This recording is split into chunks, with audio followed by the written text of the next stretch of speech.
welcome to another episode of Soul Talk on Soul Citizen, the show where we talk about Star Citizen with the Star Citizen community. Okay, Griffin, I'm warning you right now, I'm not going crazy. You hear me warning you this time, right? Yeah, okay. Why, what am I missing? It was the year of fire, the year of destruction, the year we took back what was ours. It was the year of rebirth, the year of great sadness, the year of pain, and the year of joy. It was a new age. It was the end of history. It was the year everything changed. The year 2951. The place, Port Olisar. The hint, it's not Deep Space Nine. Is the Trump-Biden election? No. See, that's exactly why that's one of the reasons why I chose that particular intro. It's from Babylon 5, season 4. Yeah, it was one of your favorite shows, right? It's one of my favorite shows, exactly. I don't know. I watched Babylon, I think the first couple seasons, and then it just tapered off. I don't know if it was because I was at the same time watching maybe one of the Star Trek franchises or something. I don't know what it was that I didn't keep up with it, because I know it was good and it got better as time went on, but for some reason I didn't watch it. The problem with Babylon 5 is that you have to watch season 1 in order to appreciate the rest of the show, the show. Because season 2 through 4, 2, 3, and 4 are some of the best TV you'll ever watch. Okay. But season 5, not too much. I'll have to revisit then. I know it was very popular. In fact, I think it was. For some reason or other, I get the feeling like that and DS9 were around the same time. They were at the same time. Stations. Yeah. They tried to put Babylon 5 on UPN, because Deep Space Nine was on UPN at the time. Mm-hmm. But they said, we already have we're thinking about putting a different space station show on our network, so you have to go someplace else. And if you didn't notice, later on in Deep Space Nine, they copied some of the same ideas Babylon 5 had. Okay. Yeah, that's true. Deep Space Nine got better as it went on too. Mm-hmm. Oh yeah, definitely. I still feel that DS9 has some of the better written stories than any of them. I know a lot of people think TNG, or they feel TNG is the better, but to me, DS9 story writing was much better. But I know a lot of folks will argue that point. So. Yeah, it's preferences, push on preferences. So how's your week been? Cool. Busy, thank God. One of my major jobs that I was doing ended last weekend, and then the last major one that I had to do was finished yesterday. So things are kind of going back to normal as far as real life goes. But at the same time, things are picking up with Star Citizen 314, and we got the Bar Citizen this weekend, right? And pretty soon we'll be looking at CitizenCon, right? And you know what? For a couple of days, I forgot about the Bar Citizen, because I've been advertising it for the past, like last week, but it's been out of my mind for a few days. So I'm like, wait, that's this weekend. Yeah. A couple of weeks ago, it seemed like it was a long way away, but it's literally that's right around the corner. Especially like 3 weeks ago or a month ago when I first put it on the schedule. I'm like, it'll be a while. But no, it's like right around the corner now. Yeah, it is. So I have a question for you. Yeah, far away. So when are you going to check into the Star Wars hotel? When I first saw it, I laughed. When I first saw it, honestly, I laughed. I said, they got to be kidding, right? And for those of you all who don't know, the price for the Galaxy's Star Trek, Star Cruiser vacation at Disney, the prices were released this past week, and the average price for a family of 4 is about $6,000. I thought 4K or 6K then. No, it's 4.5 if you got 2 people. If it's a family of 4, it's 6,000. Okay. Yeah, it's 6,000. At first I kind of thought it was kind of crazy. Don't get me wrong, it still is crazy. But Disney is known, if you know anything about their cruises, they're known as being one of the 5-star cruise. They really do very well with families and stuff. And if that was like over a 5-day period, I might buy it a little bit more, but it's only over a 2-day period. Yeah. It includes, and once I saw what the whole thing was, it includes all your food, all that stuff's included. But it's more of a role play event. It's an adventure where from when you walk in the door to when you leave, you're in character. They want people to cosplay, role play. I You was get gonna a say for $6,000, they better provide the costume. It'd be nice if they did, right? I'm sure you could buy stuff there because knowing Disney, if you Of want course, you can to, buy stuff there, but for yeah, six they'll thousand have it. dollars should be included. Yeah, and you can pick. You get a side. Whether you're. I don't know how they broke it down completely, but I guess you could be with the Empire or the Rebellion. You also have a band that designates like what your alignment is. It's very much role play, and so when you go to like a restaurant and stuff, there are people there that are maybe your enemies on the other side, and there's these interactions that will take place, and it's literally 24/7. So See, it's I not like could you're just just going see. to a park. Go ahead. Oh, sorry. I can just see all kinds of things going wrong, especially when drinking is involved. No, no, no, no, no. I don't think it's going to be anything like that, especially at a Disney park. I think what they're trying to do, what they've done is tie the whole thing in with what goes on at the resort. And then, when you go to the park, there's another part, and it still continues when you're there. It's very elaborate. But, $6,000 for 2 days. I mean, I'm sure it's a great adventure, but if you're paying 1,000 per person, I might buy it. You know what I mean? But nah, that's a lot of I money. mean, You for can six get you a thousand real dollars nice. or even 4.5, I better get a gold plated sink included with that. Well, no, I mean, come on. I mean, even if you're taking a regular cruise, I mean, it's a plain old. Like I did the Star Trek cruise about 3 years ago, which was where they turn out the whole ship. The entire ship is turned into Star Trek. I mean, the elevators are turned into turbo lifts. Every restaurant, the food is named after some type of Star Trek, something that drinks, everything. People are in cosplay. Plus, there were about 40, 50, about 60 people from Star Trek, from all the franchises, writers, all these other people. And I want to say that ran around 28 per person, 2,800 per person, but it was Okay. also for 5 days or 7 days. Oh, see, So yeah. you see what I'm saying? So when you start talking about doing it over a 2-day period, and the other thing too, it's very limited. I think there's only 100 rooms, 100 suites. So but watch it fill up. I guarantee you're going to have to get in line to go to That's an that thing. artificial demand thing that they're doing. No, it's not that. It's because of the facility, what it accommodates. Seriously, again, this is a all. Yeah, It's Disney. there's a great They video. could have made a bigger facility. No, trust me. There's a video out that shows how this whole thing is laid out. The facility is big, but they have. Guess what I'm saying? Fast car. It's not a hotel. The Okay. place you're in is designed to be like you're on a spaceship. I mean, it All right. literally is. It's amazing. I thought it was kind of like that too, like it was just like a hotel, and then you go, no, no, no, no, no. They have the whole Disney Imagineering team that built this thing, like as if it's a part of the park. So it's really, really crazy. But you know what? Maybe it'll be And, good that we could do a video or something and talk about yeah. it, because it's really. I'm glad you mentioned it, because it's going to be Well, interesting to see. while you can drag the other folks from down here, we can talk about it some more. To get their thoughts on it. Well, But you I know just what? wanna- No. Let's do a show on it and get their opinion, because we'll be talking about that for another 30 minutes with them, and we got a lot to cover today. Fair enough. And, Fair enough. and besides that, Still, I actually have a question for them, so I'm going to bring them down, and I'll present okay. it to you for you too. So let me just bring them down. All right. And while you're doing, I'm going to say, Panther Modern. Thank you for the subscription for 3 months. Thank you.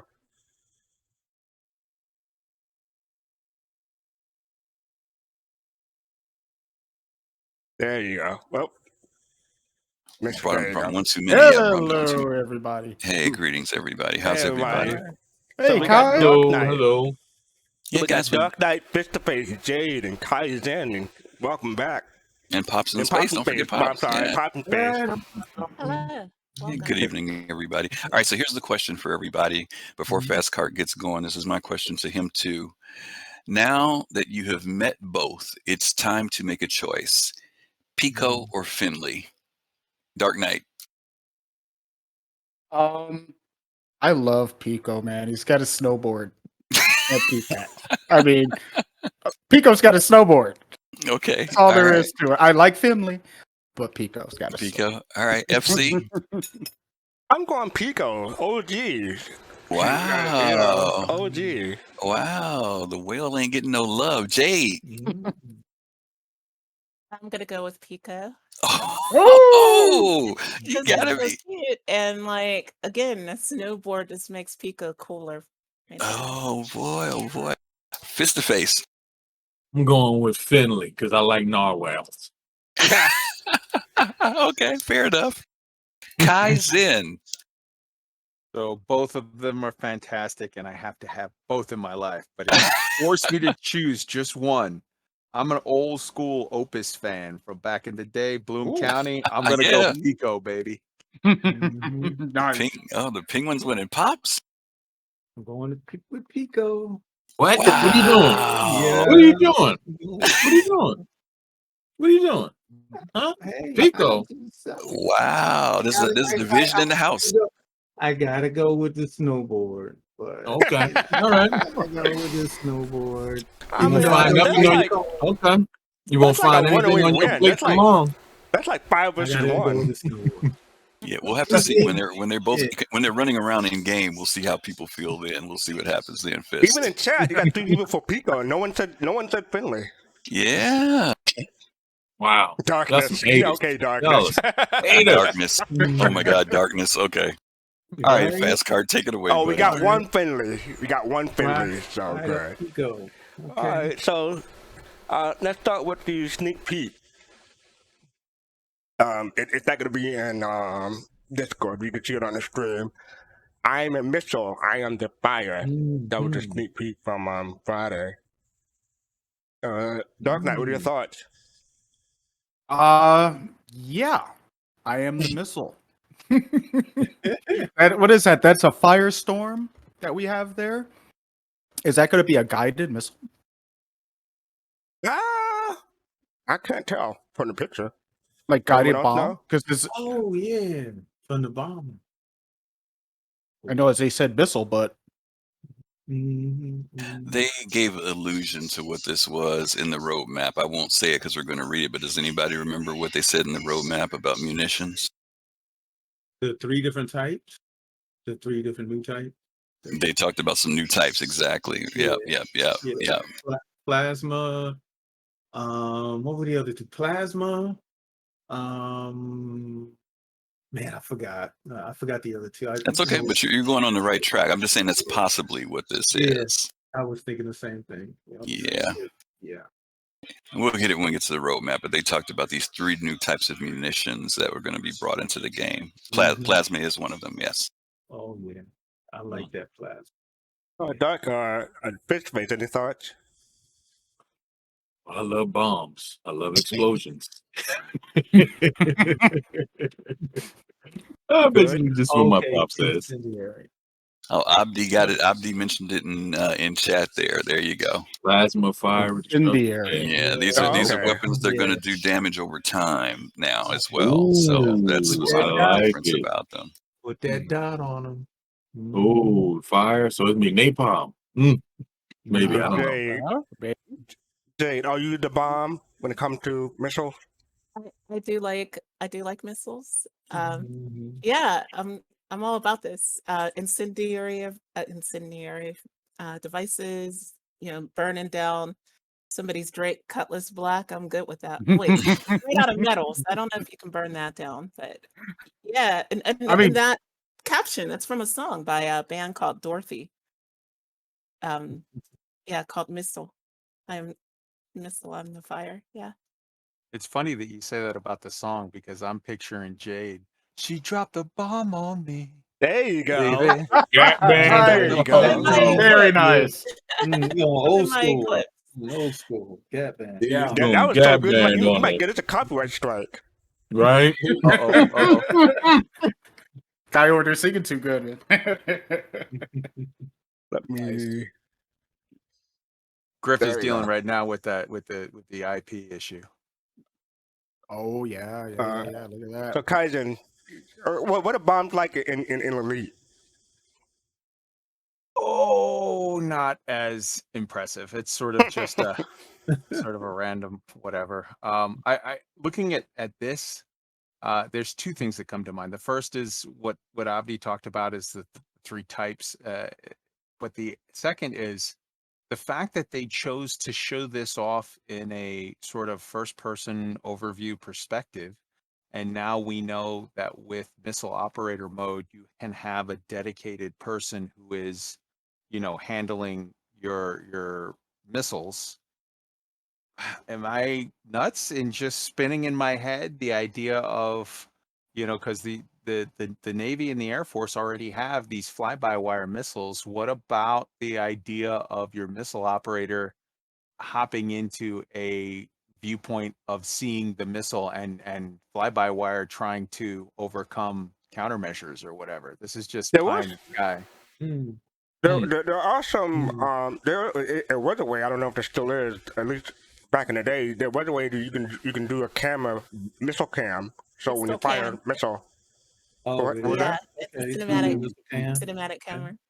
So Is that still imagine in? imagine trying as the missile operator to sort of play this game of 3D chess with your opponent, and they're firing off their countermeasures and you're trying to overcome, and you're trying to like cut into their turns and whatnot. Hmm. Okay. Yeah. With Pop, what are your thoughts? Man, plasma is the way to go. Leaving that cloud behind, which it's different. It's different than a dot. I mean, it is a dot in a way, but you have to steer out of it. So that's really cool. But Okay. I think all of it. I think missiles are going to be these new weapons. I'm just hoping that they're guns also. I mean, that's going to be devastating Mm. if they give them all, both types, missiles and guns. Cool. And we have a new guest joining us, Abdullah. Abdi Johan. How are you doing? I'm doing all right. How you doing? You're doing great. All right. What are your thoughts on the sneak peek from last week? I was on mute because I didn't, or I muted the stream because I didn't want any feedback. But if no one already said it, I was thinking it's the Moab, Oh, the okay, mother, could be. Ooh, the mother of all mother of bombs. all bombs. Ooh. Mhm. The mother Okay. of all bombs. Yeah, because like they getting that A2 ready, right? Right. Yep. Yeah. So Mushroom I mean, cloud. right? Like if they're gonna start, and based off of that last monthly report, they're really putting a lot of work into getting ground enemies. Like they're working on that planetary mesh tech, which would give you a reason to use the Moab, other than just Oh yeah, PvP with people. in And that scene they did show they you sold the they bomb sold a crater. Moab. They sold a Mhm. Moab like a couple of weeks ago in ISC, and I think Mhm. it does look like that. I think you're correct. It could be. I never claim like I'm 100% right on anything, but that was my impression. Hey, Abdi, can I ask you a question real quick? Yeah, what's up, Baby yet? dude? Okay, so we thought we were going in. We actually did go in. But they actually called us back and they're like, you know what, we're gonna schedule you for an induction on the 14th. Man, congratulations, dude. It's Thank hard to you. get. Yeah, it's a I lot know of work. 14th is Bar Citizens, but 14th is I was about also to say. 14th Hey, is if it's also my birthday. birthday too. Oh, Oh, happy Oh. birthday. Yeah, so my baby girls might have my Okay. birthday. All right. Did you say girls as in twins? Congrats. No, baby girl, just Oh. one. Just one. Don't scare him like that. Don't scare him. Nah, And welcome, Go Map. How you doing? What's up, go? hey, how's it going? Hey, go Mav. Hey, Kusanagi. You got a full house in here. Hey guys. full house. All right. So I think with that, Well, you got We're gonna- them. we're gonna be here all night. No, I'm joking. Go Mav. What are your thoughts on the missile? He said it before because it did look like a ground bomb. Just looking at the fins, it looks like it's built to spin and drop and make people unhappy when it lands. So I'm gonna go with the Moab. And Kusanagi. Well, if you remember the bomb from last week, I mean, they could have changed it, of course. The one from last week had the fins from that were like on the X. What's that Elon Musk company name? Mustang? SpaceX. SpaceX. So SpaceX has okay. those. I thought you were talking about in game. Has those mesh looking, like kind of open, completely open mesh looking fins, and they move around a little bit. Those look a little bit more solid to me. But what GoMab was just saying was like the gravity bomb, so that makes sense. It reminds me of old bombs that they used during Vietnam, where as soon as they were released, they would open up like a flower like this thing, similar to the Moab, and then kind of have a slight spin. I could find a picture and post it to show you what I'm thinking about, but yeah, that's it. It looks very cool. I wonder if it's for the A2 or like I have the Retaliator, and I kind of want something to replace the torpedo bay with like gravity bombs. Can I say one thing? Go ahead. Before we move on, remember the show where they did the water tech? Yes. The river, and remember the part in there where they showed the indentations that they were able to make. I wonder if they're going to use that along with these bombs. Yeah, he mentioned about that being like real early tech that he was just kind of monkeying around with. I mean, I know what you're saying, whether we're going to see that type of destruction, where when a bomb drops, it actually creates a crater. I mean, we'll see, over time, but I don't think that they're there yet, because that was him just trying to work on some ideas for it. I do want to remind you guys that they say that this is a missile and not a bomb, and there is a difference. So might be a bomb, but I don't know. I'm trying to find the actual picture. They do show the Moab in the A2, and its design is a little bit different than this. Okay. Right. I'm trying to dig it up. So what is the difference between a missile and a bomb? A bomb is dumb and a missile is smart. You can have smart bombs as well. The difference is that a bomb is generally ordnance that is dropped from an aircraft and uses gravity mostly, but they do have rockets to help aim. Whereas a missile is an independent, small ordnance that it launches under its own power. Right, because I remember the ship spinning, and they were launching all the missiles, all the bombs from the ship spinning from centrifugal force. So yeah, I remember that now. Okay, thank you. Now to that point, the A2 also has bomblets, which is a possibility as well. 60 bomblets on it. I forget how many Moabs, but there's only a few Moabs, like 2 or 4. This but there's 60 bomblet. Yeah, that bomblets. So how many bomblets did it take to make a bomb? Oh my gosh. Okay. We're on the road. 4. Moving on. We brought up the roadmap, so I'm gonna switch around the schedule of what I plan. Go to the roadmap now. I'm gonna put the link in Twitch chat real quick. So August 11th, yesterday in fact. So we're doing current event for one. So did anyone have a chance to go over the roadmap? Yeah. Oh yeah. Bob showed me. How? Went straight down the progress tracker today. Yeah. Yeah, Griffin, you want to go over some important No problem. Yeah, I'm just going to jump down to the progress tracker first, gang. They mentioned that there were a few new names on the team roster. They just mentioned that there's new names, basically. There's location teams. The existing location teams on the roadmap have also gotten new names. The LZ1, Landing Zone 1 content team, has been renamed the UE Landing Zone. The MTL Modular has been renamed MTL Sandbox 1, and Modular has been renamed to UE Sandbox 1. There'll also be a new team added to the roadmap very soon named EU Sandbox 2. Keep an eye out for them in the future. They go down to deliverables. This is all under the progress tracker.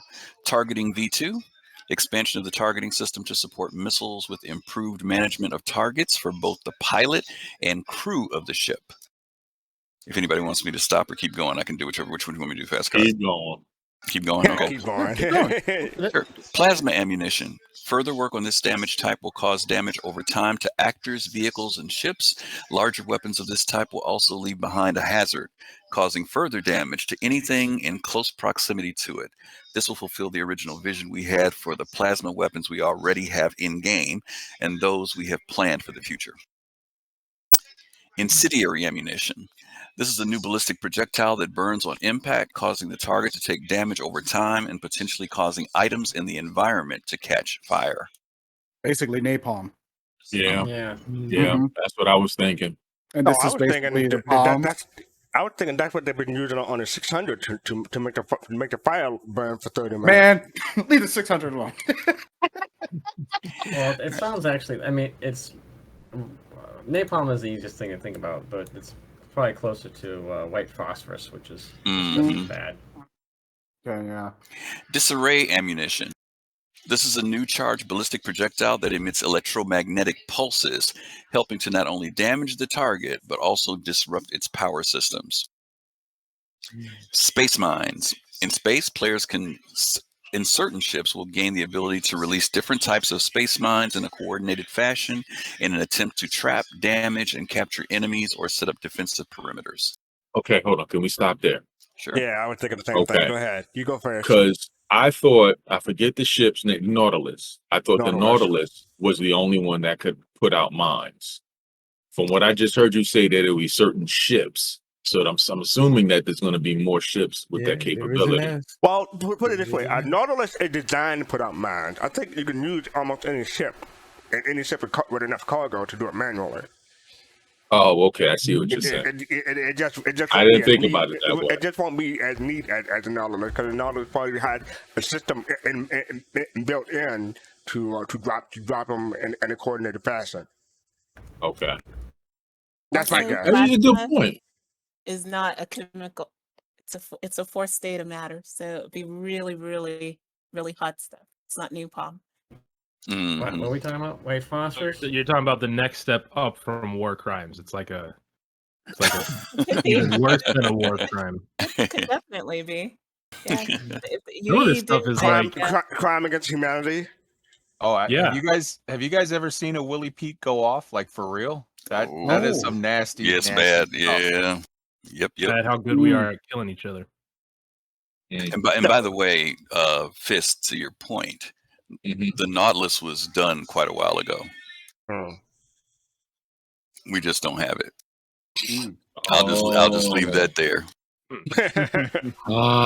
There's a bunch of ships that they have not named that are supposed to be being released. I think there are 4 more ships, if I'm not mistaken. And so if they're introducing that, and I know CIG says that they want to as best that they can, if they release a ship, they want to make sure the mechanic is there with it. So we'll see. Well, and then there's also, like, I interviewed 2 ex-CIG employees about a month ago, and these are guys that have not worked at CIG for over 2 years. And both of them said, hey, there's still stuff that we worked on that we can't talk about yet because it's pending. Like, there's a lot of stuff that CIG has done that they've said, we just don't have the budget in our item cap to do more stuff until we get this server meshing all sorted. Yeah. I think people are going to be shocked that once server meshing happens, the amount of stuff, it's not even a situation of it's not done yet. It's a situation of it's done. We don't have the room for it. Once that happens, the floodgates are going to open. What do you mean you don't have the room for it? Like, there's only so many things that they can have on a server, which is like why they took out Levski, why they would like. There's just so many, like, everything has an item budget. Right.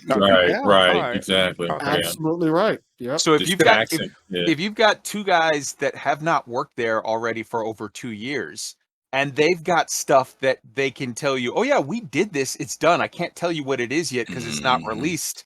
Well, put 2 and 2 together, and that tells you there's a lot of stuff that CIG has on a shelf that they just can't show us yet because it's like it doesn't help to say, hey guys, look, we built this thing and you can't touch it, that just makes people mad. Yeah.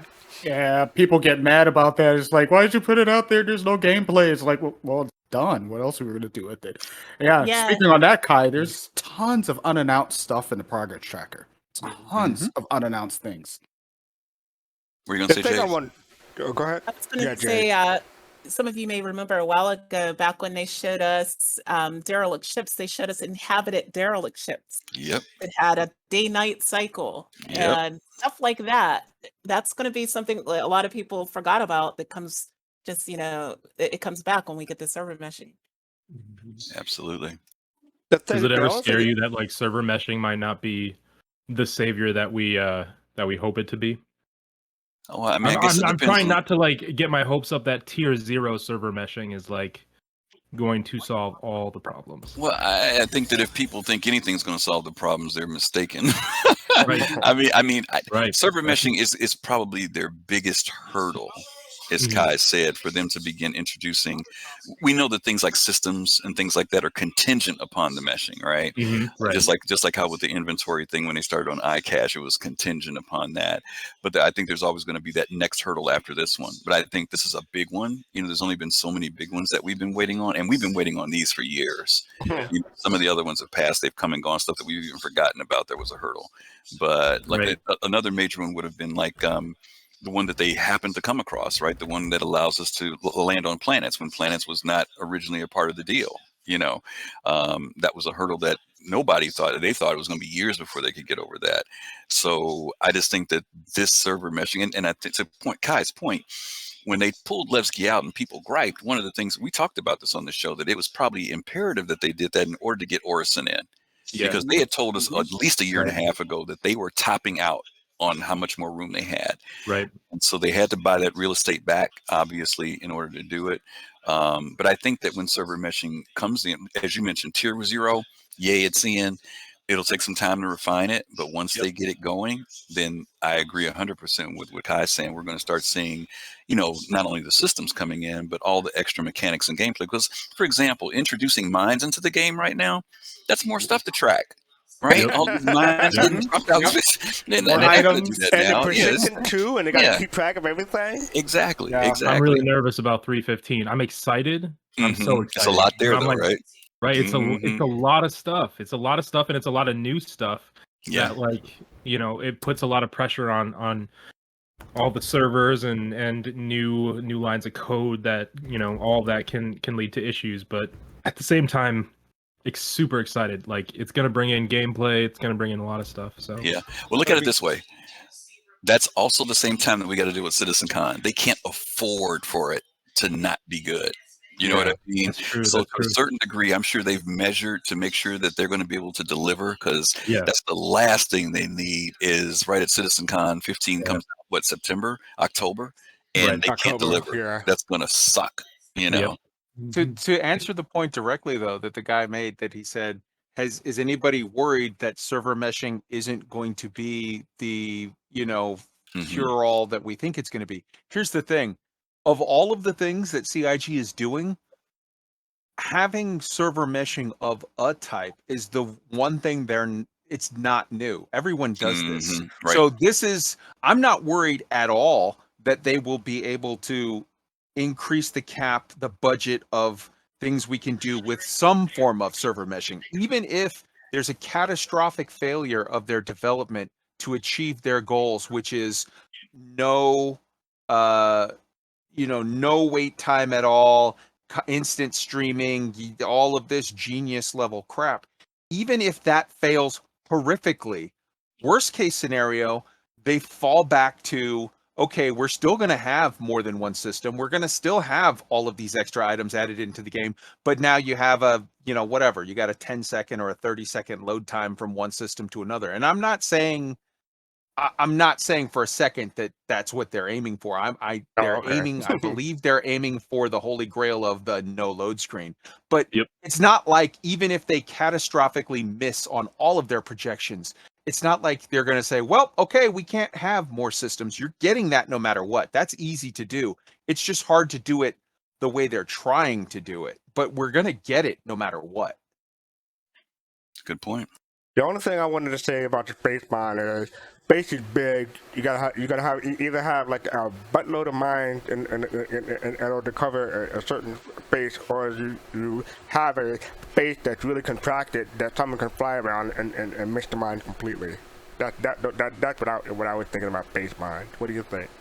3 dimensions. It's not like an ocean where you've only got 2 dimensions of movement, So Mm-hmm. Oh And yeah, it those. is. Go ahead. Go ahead. It's much easier to put up a barrier in 2 dimensions than 3 dimensions. 3 dimensions makes it an order of magnitude more complex and difficult. there's an equation for that. There sure is. I like thinking about the idea of like taking even just like your budget, Avenger Titan, putting, little mines in it and just having somebody in the back just trying to throw them, but like accidentally slipping through their own ship and exploding their own ship or something like that. Mhm. Oh, we're definitely going to see some belter loader shit eventually. Hey, Beltaloda. Ay, Beltaloda. Some of you guys who did Eve, you remember when you did to do scanning, you had to work in 3 dimensions with the scanning, if you guys remember that. Oh yeah. And it's going to be very similar. But again, I think people are mistaking what mining is going to be. You're not going to block off a piece of space. They've talked about the fact that those mines have a range. I think it's a 10K range or 6K range or something like that. They're there to just kind of give you a bit of a protection barrier to something that you're doing. And obviously if you've got Plus you enough have to people that to maintain drop them, I mean, if you've got enough people, you got to ping them too, for sure. But if you've got enough people, the fighters are going to be the ones that have to worry about those suckers because they move very quickly. And if you don't realize that one of these things is hurtling towards you because you're so focused on a target, or if you didn't scan, you might have some problems. Or you're the one hurtling toward it. Yeah, but I'm just saying that the ones that are the dangerous ones are the ones that once they detect you, they start moving toward you. And that's scary. It's one thing that most times we think about mines being in one location and you might run into it, but these things chase you. When you say that, it kind of reminds me of that scene. I don't know if you guys ever seen it, called Galaxy Quest. Oh yeah. Yeah, when they took the mines out of the minefield and they tracked them and they just used them and just slingshotted them right at the enemy. Oh, no, that'd be cool. Like, I remember the mines there are at least 3. I think there's 3 different mines right now. There's the explosive, the HE, and then there's the gun variant, which trades out the explosive for like size 2 weapons or something like that. And I think there's a third. I can't remember what it is. It's the Home Alone one where you can put a bunch of like forks and like random stuff in there. Paint cans. You also gotta let me into this live studio. I'm sorry, I got weird energy today. No, you fit right in. You fit right in. The most important one. It's the glitter mines, right? You're never gonna be able to wash that stuff off of your Titan. I'm just saying. Not just your Titan yourself. If you're EVAing out there. Glitter you guys envelopes remember at Christmas. Stargate? I think it was Stargate. I think it was Stargate Atlantis that they had something very similar as well, where the bombs would actually close in on you as magnetic type of bombs, and they would come and hunt your ship. I mean, the one thing about the glitter bomb is that you're gonna look fabulous afterwards. Yeah. Yeah. So, save and load, Griffin. Oh, he's frozen. Yep, he's frozen. Don't hate because I'm beautiful. So I'm going to do save and load. Save load. This feature will handle the creation of the stage system across Squadron 42, including player data, checkpoint, and UI. Part of the system will also store and load dynamic entities, NPC positions, and data associated with object containers. Anyone about that? Thank God. Because I have to start the game from scratch every time I try to Yes, I'm back. So we just did save and load. You want to take aerodynamic control? Aerodynamic, sure. Aerodynamic control surfaces. Ships with control surfaces will be able to use them in atmospheres to aid their maneuverability. This will allow for improved performance from ships that have weak maneuvering thrusters in atmosphere and bring new depth to aerodynamic flight in the game. I'm sure somebody wants to talk about that, right? Well, as a flight simulator pilot, I think that's awesome. I can't wait to see how that works. I can't wait to see how they do atmospheric flight with control surfaces. I'm sure they will do it in a way that makes it easier for other players to be able to do it, not as just flight sim pilots. But I think I look forward to seeing that come along, especially with my 315, and they had the control surfaces on there. I'll be able to whip that thing around so quickly and so much fun with the surfaces. I just imagine it. So yeah. So I don't want I to. can say. Oh, Oh, I'm go sorry. ahead. Go ahead. The only thing I was going to say was that phase 1 was talking about fighting in atmosphere, so I'm quite sure he'll be excited about that. I don't I want think to. you'll. I don't want to throw I any just- shade at any other games, but I'll just say in general, I love the fact that with Star Citizen, they are making it such that ships that are shaped, that have aerodynamic shape to it, that look like they would work as a plane, are actually going to Mean something. be flyable and have something. Whereas if you just have a massive brick, if you have a ship that it's Sure. very clearly built for space, not for Caterpillar. atmo, yeah, your Caterpillar, I Caterpillar. want it to handle like crap. I want that level of realism of saying like, hey, yeah, this is a ship that I am taking down to land, but there's a difference between driving a Ferrari and a school bus, and I'm Mhm. on the bus right now, Yeah. I mean, Me- and me- I'm just going to say the 600i is going to be like a flying brick when the game releases. I'm No, just it won't. saying. No, it's No, not. well, No, it won't. No, 'cause well- it's got a high surface area. It's like a Yep. lifting Yep. body. It really is. Yep. Yep. Like I a just big wanted to wing. trigger you all. I just wanted to trigger you all. Oh, you can't get us. Mm-mm. Not when we come back with science. That's our girl. I think you're gonna see the light fighters really come into their own in an environment like that. Especially over the heavier fighters that have to just pull harder to turn, to do stronger turns in atmosphere. And of course, atmosphere is denser in some planets or moons, and not so much in others. And gravity is plus or minus too. So, I'm not gonna say anything about the origin. We'll just keep moving forward. I like that you brought that up, though, Admiral, because that's going to be an important thing for players to keep track of. Is like, what's the atmospheric density of Daymar versus right. Helen, Good point. or Yeah. Illyria, right? Because your ship's going to handle differently on each one of those 3 moons. Mm-hmm. Let me guess. There's a formula for that, right? Oh, yeah. Absolutely is.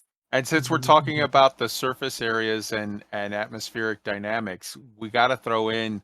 I'm waiting for somebody. I'm waiting for Subliminal or Space Tomato or just somebody to do a comprehensive test of every last ship taking a nosedive into Crusader and measuring where they pop. Somebody's gonna do it. You know it. I do one. That's something you can do, right? I can tell you that they all pop at 60, 60 kilometers. They all pop. Very cool. All right, here's some of the meaty stuff here. Crusader Genesis Starliner. Building, implementing, and balancing Crusader's passenger transport. The Genesis Starliner is as a flight-ready vehicle. RSI Orion. Building, implementing, balancing RSI's mining platform. The Orion as a flight-ready vehicle. And the RSI... Wait, stop right there. I just want everybody to know how I'm excited about that right there. That you just said. Are you excited right now? We'll Yes. get back to the Starliner in a minute. Yeah. But I just want everybody to know how excited I am that you just read about that RSI Orion. Okay. And the The RSI Orion? links. Oh my god, I flipped out when I saw that. I didn't think that was coming so fast. And the RSI links, building, implementing, balancing RSI's planetary rover. The links as a game-ready vehicle. Okay, there's The our thing 3 is, vehicles. the thing about the links is that, I've been waiting for the links. Oh, okay. I've been looking forward to seeing how the links look forever. Because I think it was like 2014 they talked about the links. That that's supposed to be part of the Phoenix, the constellation Phoenix. Right. So I've been waiting, because we haven't even seen we don't even know what the concept looked like for the link. It might be There something was- like the Ursa rover or something. There was a there Kinda was do. Yeah, Yeah, there that's was a concept. Okay, there was a piece of artwork that floated around for a while that people claimed was the links. It never had a RSI sign off on it, but I don't know if that was real or not. And then it kind of faded away. And if I can find it, I'll send it to you. There's But a 3D model that was in the Disco Lander. yeah, Yeah, and it's labeled RSI links, hmm and that's why. Yeah. Yep. Okay, so but anyway, it's been a while, so I'm looking forward to it. I don't know if Yeah. I'm gonna get it or not, because I mean I already had the Ursa rover with my Keeler, but we'll see. But Now here's a piece of trivia for you. In 2016, this was the year when we were supposed to see the vertical slice. It was the year we got the sandworm. But there was something that Chris did that year, and that was when 3.0 came out. And he went through the timeline of 3.0. At the end of 3.0's timeline was the RSI Ryan. So it actually came out at 4.0. So I don't know whether or not this is paralleling that, because we are going to be getting near the end of the 3 point whatevers, but it'll be interesting to see if that actually happens, that's when we see the Orion. But I also like the fact that they say it will be flight ready as a vehicle, which is Right, nice I think- for that I and the think these are- Starliner. I think they're practically done. If you look at the progress I tracker, agree. Yeah, I know. it says 7 weeks. Yep. That's Now the, they could uh, debut the them. Orion.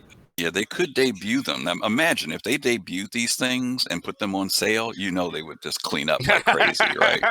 Yeah, I can imagine like what you were talking about before, though, them waiting till server meshing was in. Mm-hmm. 'Cause, like I just imagine like 2 people spawning this ship and just like 30K for everybody. Just like, okay, who spawned the Orion? Yeah, like back in the day when the Starfarer, we first got the Starfarer and crashed everything out. Yeah.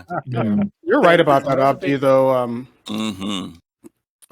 Regarding the what they're going to need, like the Starliner. So I'm gonna go back to the Starliner.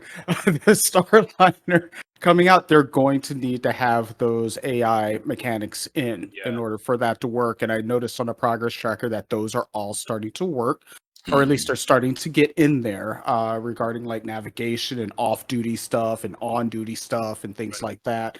All of that is being worked in, but we won't see that until about Q1, 2022. I'm not expecting Starliner until Q3, if that comes along at Q3. But like I said, Fast Cart, they've probably already been doing a lot of work on it, because they're talking about balancing, and they're talking about final artwork and stuff like that. So they've been working on it for a while. All of these ships they've been working on for a while. Yeah, definitely. The one thing that I remember from 2016 on that roadmap that Griffin was mentioning, they had the Benny Merchantman. Yep, Benny Merchantman was also at 4.0. the end too. Both of them were on at the end. Absolutely right, Fast Cart. Mm-hmm. So I'm going to remember that. Yep. Now, a couple weeks ago when we did the Orion show, you remember I actually said, boy, wouldn't it be interesting if they capped off the mining career and put the Orion out, and look what's on the board. Sure did. So we'll see. We will see. Yep. Okay. The links, Jade, I know you're smiling. I'm smiling. Who else? Are you getting a links, Dark Knight? No, I got the G12, but I don't know. I might pick one up anyway. Okay. Just to have it. I think it looks pretty cool, but I'm not really big on. Yeah, I'm only asking the people with the higher taste in the room about that one. Wait a minute. The thing about the link that I'm interested in, I think it'll be one of the last cheap. I don't want to say cheap. Did you say cheap? Did you actually have to say cheap? Drake doesn't have a ship on their roadmap. It's going to be the last expensive LTI token that we're going to have in a long time. That's what I think. So I have to look it up. I don't know what it looks like. So I may pick up 1 or 3 and put them in my bag for LTI token. But you know what? I don't know if that's card. I mean, you might be right, but if you remember we did that, they did that vehicle show about a month ago, 5 weeks ago, and they said that there were more vehicles coming, and that really kind of stuck with me. I'm wondering, like, what else are they going to bring in? That's road vehicles, But my point is, this this is going to be not expensive. No. The Lynx is the luxury version of the current rover. It's not going to Yeah. be the $50, so it's going to probably be more like $80 or $90. I mean, if you want to call that a token, that's fine, but there are a lot more cheaper tokens than that. Does it Well, come with the Phoenix? Is that the one that comes with the Phoenix? That's the one that comes the with the Phoenix come Phoenix. with it. Okay. Yeah. hmm Awesome. Yep. No, yeah. All right. But if it's the same price, Oh, you might then be I'll right. get It could come out as the same price as the Ursa Fest card. You might be right. They may drop it at It'll 50 be as like a rover. $5 or $10 more expensive. I probably. That That was makes more sense. that was an interesting presumption, though, Griff. You say road, what other road vehicles? That presupposes that you're not talking about because they have, we remember the rubber ducky, the big stuff where it was floating on the ocean or whatever. You could Oh, start to yeah, see yeah, some. They've said flat out, you're going to have boats, you're going to have whatever. yeah, In yeah. addition to that, I think in the realm of Star Citizen and the time frame that you're talking about, it is completely something that you should keep in mind of some sort of drone vehicles or whatever, where it's like it flies, but it's not a ship per se. It's more of a hover something. Mm-hmm. I don't know. No, could be absolutely, because water is a factor that's going to be in the game. It could be water-based, air-land-based. I'm just saying it just kind of stuck with me because I was kind of, for some reason or other in my head, I was just kind of thinking, okay, we're winding down on vehicles. And the guy's like, no, we've got a couple hundred ships, and we probably got, he said he inferred that there were a lot more vehicles coming, Right. So I'm just kind of curious as to where they're going to go with that, whether it'll be utilitarian, military, civilian, because a lot of stuff, they could come out with. You're right. Did Drake cheap out and say a rubber ducky is going to be your new the Drake ducky? Well, let me clarify myself. That we know of, the RSI link may be one of the upcoming, cheaper, less expensive LTI token that we know of. There may be other vehicles coming that we don't know of, but yeah, as far as we know of, the links is something that a lot of us who are LTI hunters will be looking forward to. Calling it now, the Origin fast cart for when you want to travel around Orison in style. Forget the plebs. Oh my goodness. Nice. Yep. That's Okay. funny. All right. He'll buy that for $1. He'll buy that for $1. Yep. Okay, these deliverables are temporarily being removed from the progress tracker as the location teams calibrate their planning after the aforementioned changes. Cutting Tier 2, Charge Drain Tier 0, Ground Vehicles Version 2, the Akiro Cluster, Ground Scramble Race, Reputation Gates for missions, Counterfeiting, and Data Download missions. Any comments on any of those? The Akiro Cluster. What is that? Yeah, so nice. It's an asteroid belt. That's the belt. Mm-hmm. Yeah, Oh, okay. it's Yep, an yep. asteroid belt, I believe. And Is it in Pyro? I think it's Or in Nyx? Nyx? Okay. I'm curious about the counterfeiting. What's this? Counterfeiting. Were you saying Admiral? What's the ground scramble race? Like, what is that? And like, Yeah, I noticed So that that's too. What is in that? Pyra. Sorry. it's Okay. Pyra. it's in Pyro. Yeah. Is it like a Okay. similar Grim Hex race, like the ones they? Oh have no with no Grim no! Hex? I meant the Akira cluster. Oh, the Ground Akira Scramble, Mhm. We have those or had them. They were just these races where Mhm. you would go to a place on a moon or a planet, and you're supposed to show up there with a ground vehicle, Mhm. and another player was. And I'm hoping what they're going to do is have like an AI, because most of the time nobody else would come, so it was like pointless. And this Mm. is in PU, not like That was a separate. thing. Yeah, it was in the PU. Mhm. Interesting. Yep, scramble It would races. be like a mission type to spawn a dynamic event of you and a couple AIs do a race of some type. Mm. That must be how they can do. That sounds Grim Hex. cool. Yeah, that So, sounds like something that Grim Hex too. Yeah, Okay. yeah. very. All cool. right. Can I just Sure. point out one? Rip my Mercury Star Runner. The only time we ever hear about data stuff now is when it's getting pushed. Yeah, true. Mhm. No Okay. news is good news, but this is news, so it's not good.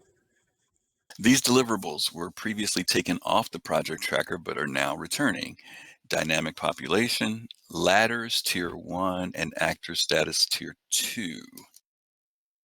Hmm. On the release view, The following cards have been added to the release view in 3.15. New Babbage Hospital. Implementation of a working hospital located in New Babbage where players can be healed and revived, as well as purchase medical supplies and life insurance.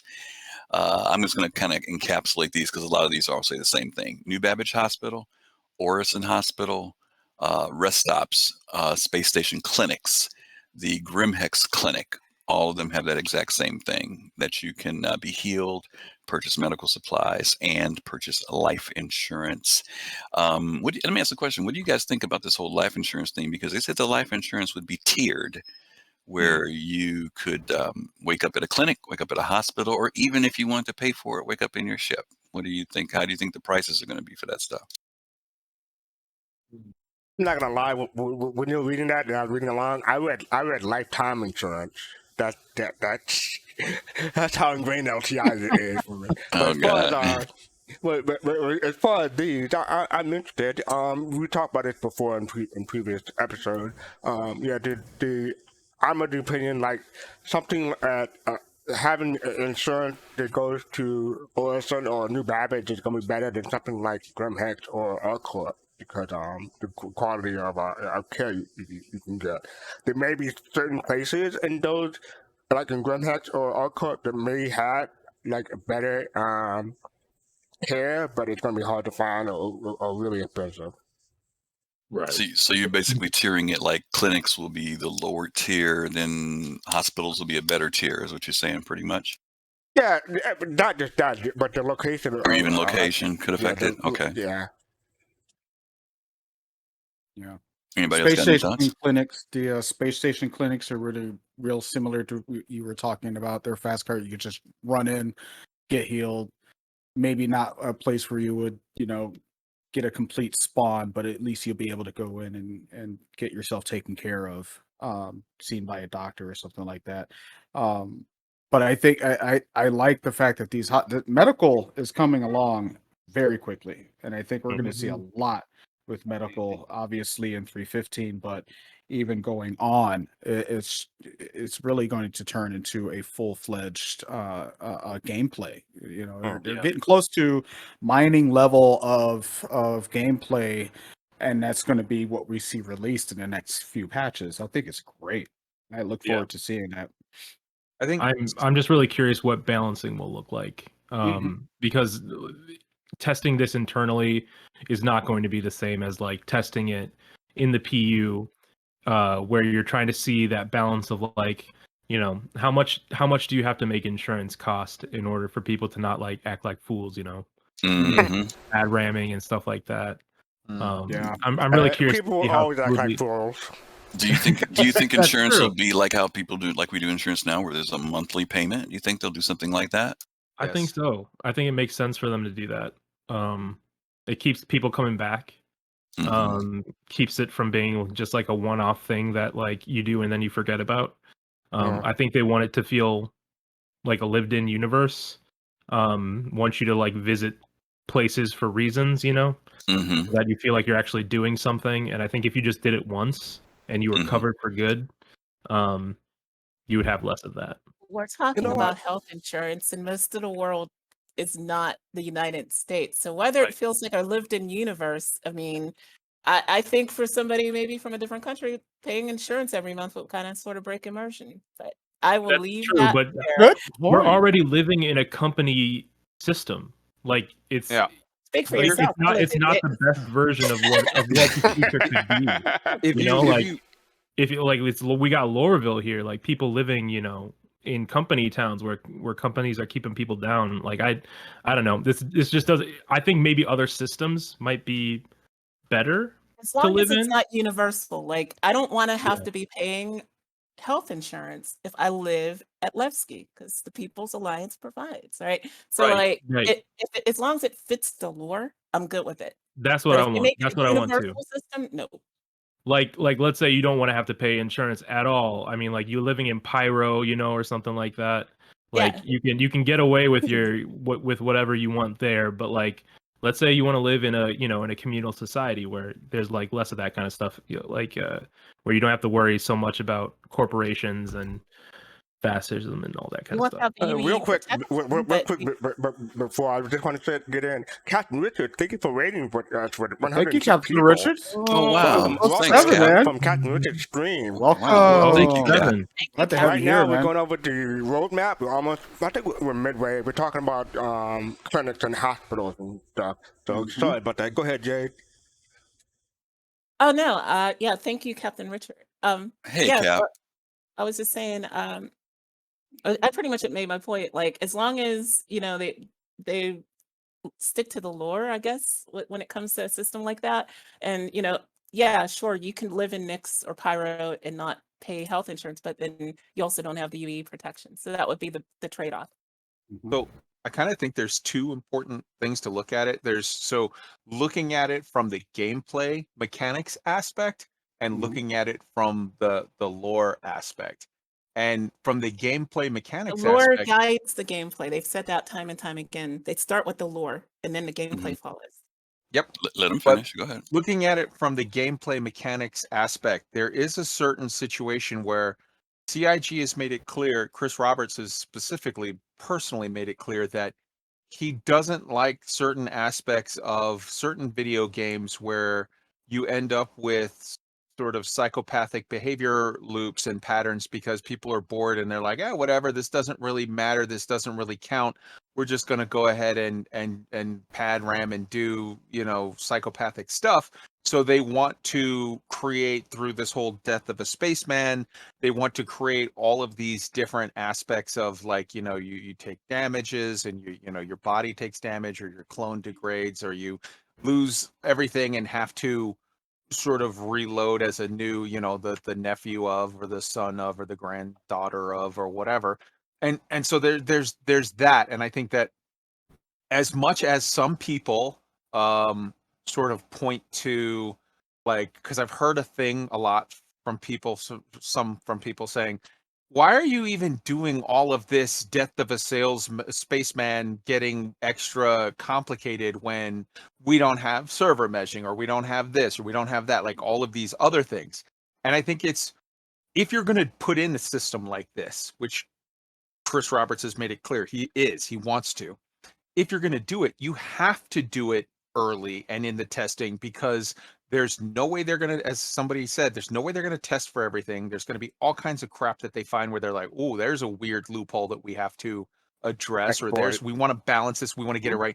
And you want to do that before you're talking about a launched game that now you're talking about people have real assets that they've lost, or have some real feeling of loss. You want to get that done in the alpha stage. Sure, but balancing in most games comes at the last minute. Sorry for jumping in, but I needed to. One of the things that you need to know about me is I used to be a leader and founder of a psychopathic organization, and I can tell you one thing: most of those people would care less about death of a spaceman, because if they're out trying to pad ram people, and I'm speaking of one specific person I knew who did exactly that. They wouldn't care if it took them a week for their next ship to respawn, because they had a bunch of other ships. They won't care if they lose their stuff, because they're not trying to accumulate stuff. They're just there to mine soul. They won't really care about that death of the spaceman mechanic. They'll just create another character. So the secondary aspect, on the lore side of it, you seem to personally be very attached to the idea of, like, this is bad, and this is not a good thing. This is like imposing a sort of American system on a lot of people around the world. No, not at all. I'm saying that for it to feel like a lived-in universe, it shouldn't be universal, because different places on Earth have different health insurance. Different places in the galaxy have different social structures. And so having a game mechanic that applies to all the different star systems, regardless of whether they're in the UE or not, would be kind of that would be a beast to me. I mean, like, let's say you want the less corporate, future, that you want to live in that kind of an area where it's like more like the People's Republic kind of a thing. That would be Levski. You can Levski. Right, Lefty. So like you can be there. It just means that, like, if that's the way that you want to play your game, if that's the gameplay loops that you want, you kind of have to stick around that system. But I But would it's Well, no no, one's you don't have no to one's stick around it. forcing you. Have to But I take would the point out risk to you, Jade. of, I would of point not out to you, having me Jade, that protected. they've never said anywhere that it is going to be universal enforced that Right. I know No, of. no. I know that they haven't, but She was just saying that we're yeah. not going to see that in the game, and I think what we're going to see is, Jay, you were just kind of alluding to where I was going to go because you mentioned about risk.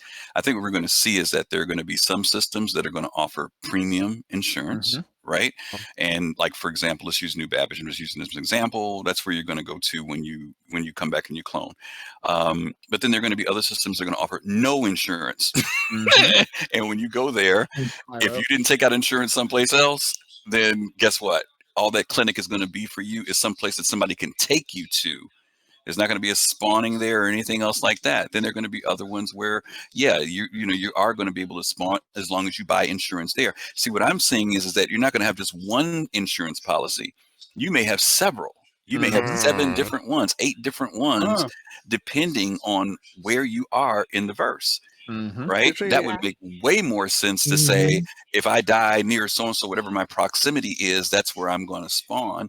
And if it happens to be that I'm someplace deep where there's no insurance, 5 sectors out, then I'm going to wake up 5 sectors back because there's just nothing provided in that area. Maybe if there's no insurance, my buddy can rush me, my body, and take me to, one of the clinics at somebody's station to heal me temporarily so I don't die.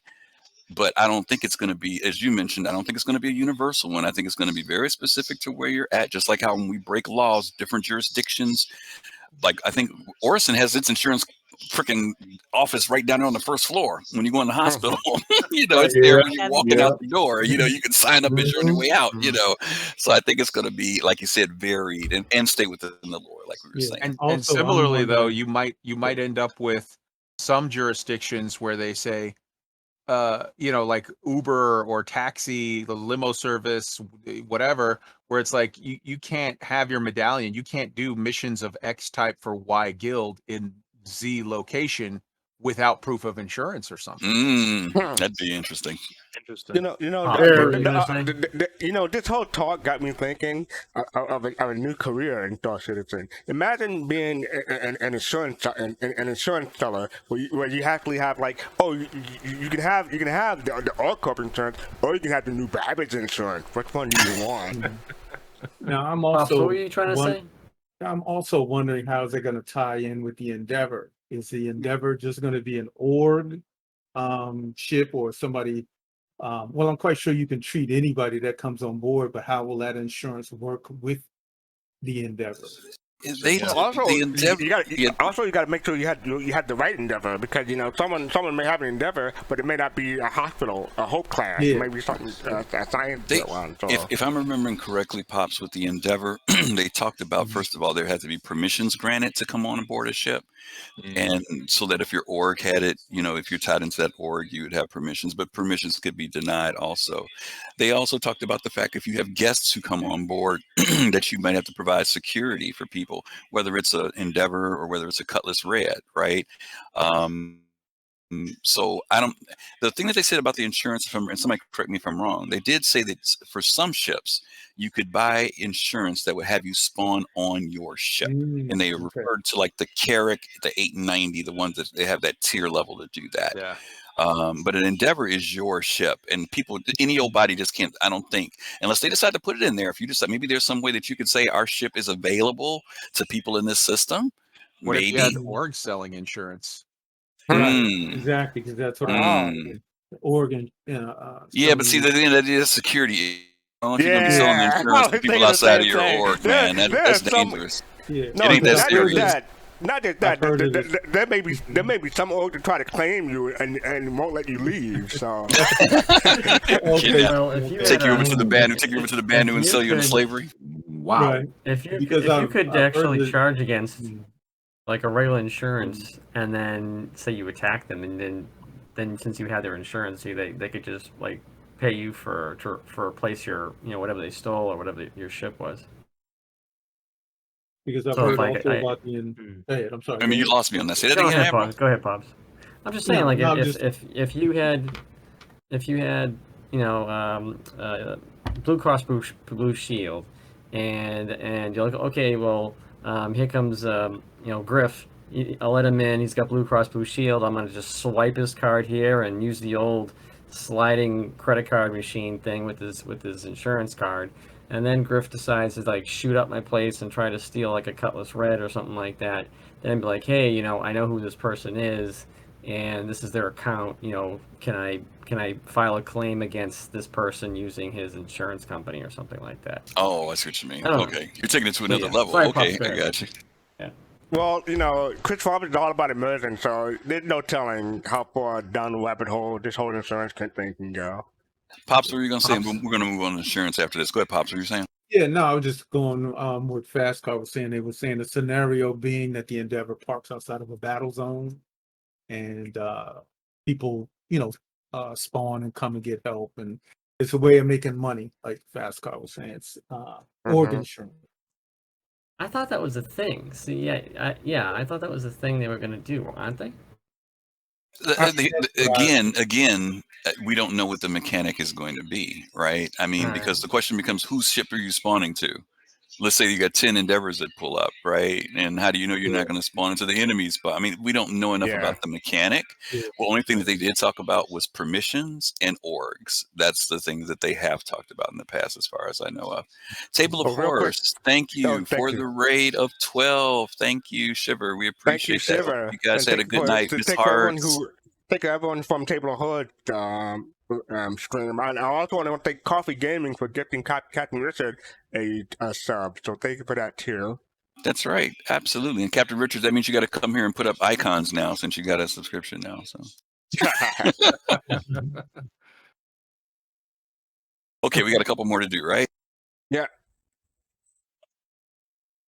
Screen here. Where do we leave off at? Loot generation. Thank you. Loot generation, implementing the systems that generate containers throughout the persistent universe, such as crates, lockers, and boxes that contain dynamically populated randomized loot. No thoughts on that one? Nope. Okay. Asset Manager MobiGlass app. In support of localized inventories, the Asset Manager keeps track of all player-owned items, where they're stored, and where they need to go to pick them up, transfer them, or equip them. There was an image of that, but I don't have it. Dog. That's All I have to do is say blocks. Thank you. What'd you say, Fast Card? And that's the thing with the blocks? Building blocks. No. There was an actual screen that shows what it looks like. But Yeah, this is basically going to track. Yeah, it's going to track everything, not just what's on you. So you'll be able to find where any of your inventory is, where it's stored, whether it's on ships, in your hab, on you, whatever. And you can only make changes to stuff that you are in the system, like the area of. So like you can't change if you have a ship and you're on Orison, you can't change the loadout of a ship in New Babbage or something like that because you're not there to do it. Right. It's going to be a nice little app, and I was reading through Progress Checker too that it ties into loadouts on your ship and spawning vehicles inside your ship and things like that, and have all of your information about cargo and things like that. It's going to be a really cool thing to add to your Moby class. It'll take away some of that time spent at a terminal screen and be able to do a lot of that offline. Why can I not change the loadout on the ship at a different location? Because you're not there. I'm not physically used to it. A size 4 gun on a ship. I'm having the cargo bay people do it. Well, see, that's not what you said. You said, why can't you do it? I don't have a ladder. I guess. Whether you can put it, what do you mean? Whether you can put an order in to have somebody else do it? I don't know. But that's it.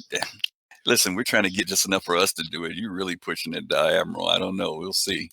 It'd be great if we could put an order in for something. I know we've talked about having ships move that way. If you have a ship someplace and being able to have a ship brought to you, maybe that will come down the line. I don't know, but for now, that's the way they've got it. I know that last point that you did was just like a small sort of very plain sentence, but like to me, the idea of that loot out in the galaxy, that's massive. That the things that can come from that can be built onto that make for so many very serious, very real sort of points of things to do and things of interest and whatever. Use the Carl Sagan word, Kai. Possibilities. Yes, absolutely. Absolutely. So many possibilities. Griffin, J2 posted an image in slash media image. Can you take a look? That's probably it. Where is it at again? I'm sorry. That media images. Oh, the Lynx 3D model? Oh, okay. Is that It's like a luxury version of the Ursa. Yeah, it does look like that. The one I'm talking about was outdoors. It was from above, out in a snowstorm. I think you might know what I'm talking about, J2, but it does look like that one. Yes. That was just an Ursa with 2 wheels off of it. The one that you saw, that wasn't the Lynx. With 2 wheels off of it. Yeah, the 2 rear wheels weren't on it. It was an Ursa Rover missing 2 rear wheels. No. The one I saw had 6 wheels on it. Okay. At nighttime. Okay. No, I didn't see that one. Yeah, this was a long time ago. I haven't seen it floating around in a while. If I can find it, I'll pop it up. Okay. What's next? Back on. Physical and local inventory support. Adjusting shops and VMA to support the required API changes for players' local physical inventory. Some of the transaction code will also be refactored, and several additional debugging options are being added so that we can identify problems and resolve bugs faster. The VMA will be updated so a player can also adjust their ship's loadout if they are in a location where they are currently storing other ship-related items. Okay, infiltrate and defend missions. I'm sorry, did you want to say something, DK? Oh, no. I was just going to say thank you. Oh, okay. Underground facilities are the first place to benefit from the addition of spawn closets, which allow us to expand the suite of missions taking place there. Missions range from all-out assaults to situations where you may be able to complete objectives without the need to engage in combat at all, and include both lawful and unlawful variants. Updates: Broken Moon Map. Updating Arena Commander's Broken Moon Map by increasing overall size, adding new playable areas, more cover options, and new space assets. So that's Arena Commander, correct? Yeah, and they're going to show a little bit of that in the video today. Yeah. Shops and patrons. Vastly expand the interactive usables needed for an assortment of shops and patrons. We will be populating dozens of shops with the vendor behavior previously seen in the bartender. This will include the coffee stand, pizza bar, kiosks, and more. Nothing about whammers? I'm disappointed. Oh no, they're gonna load them up. Doctor Nurse AI behaviors. When the player respawns in the medical bed, they will be greeted by a doctor with dialogue, and a nurse can be seen in the background, interacting with various medical-themed usables. The medical tray, the IV drip, and inspecting the medical cabinet. This will add life and movement to the patient's room when he or she awakens. Injured players that enter the room will be greeted by a doctor and encouraged to heal themselves in the medical bed. I just want to say, I just hope that the nurse will say, "Where does it hurt?" Just like from StarCraft. You better be careful. He might say, "Where does it hurt?" Well, that's what I'm saying. Like, I really hope they don't 1950s. No, like they better not. Yeah, I agree. I'm looking for the female doctor. I think we're seeing all that already starting. We've got the IV drip, the IV carts in the medical centers and the cabinets that you can push around, and they got the stretchers and whatnot. So all of that is already starting to go in, which is wonderful. I think this is a really big step for the next patch coming up. Yeah, I'm looking forward to medical gameplay. Mm-hmm. In 2951, all you're going to hear is the doctor or the nurse when they step on some rubber gloves. Question, I hate to go back to insurance again. Is insurance just going to be about respawning, or is it going to be about healing? Both. Okay, and if it's both, and you don't have insurance, is it going to be exorbitant to pay for it in credits? Yes. Probably. Yes. Mm-hmm. Depends on the location.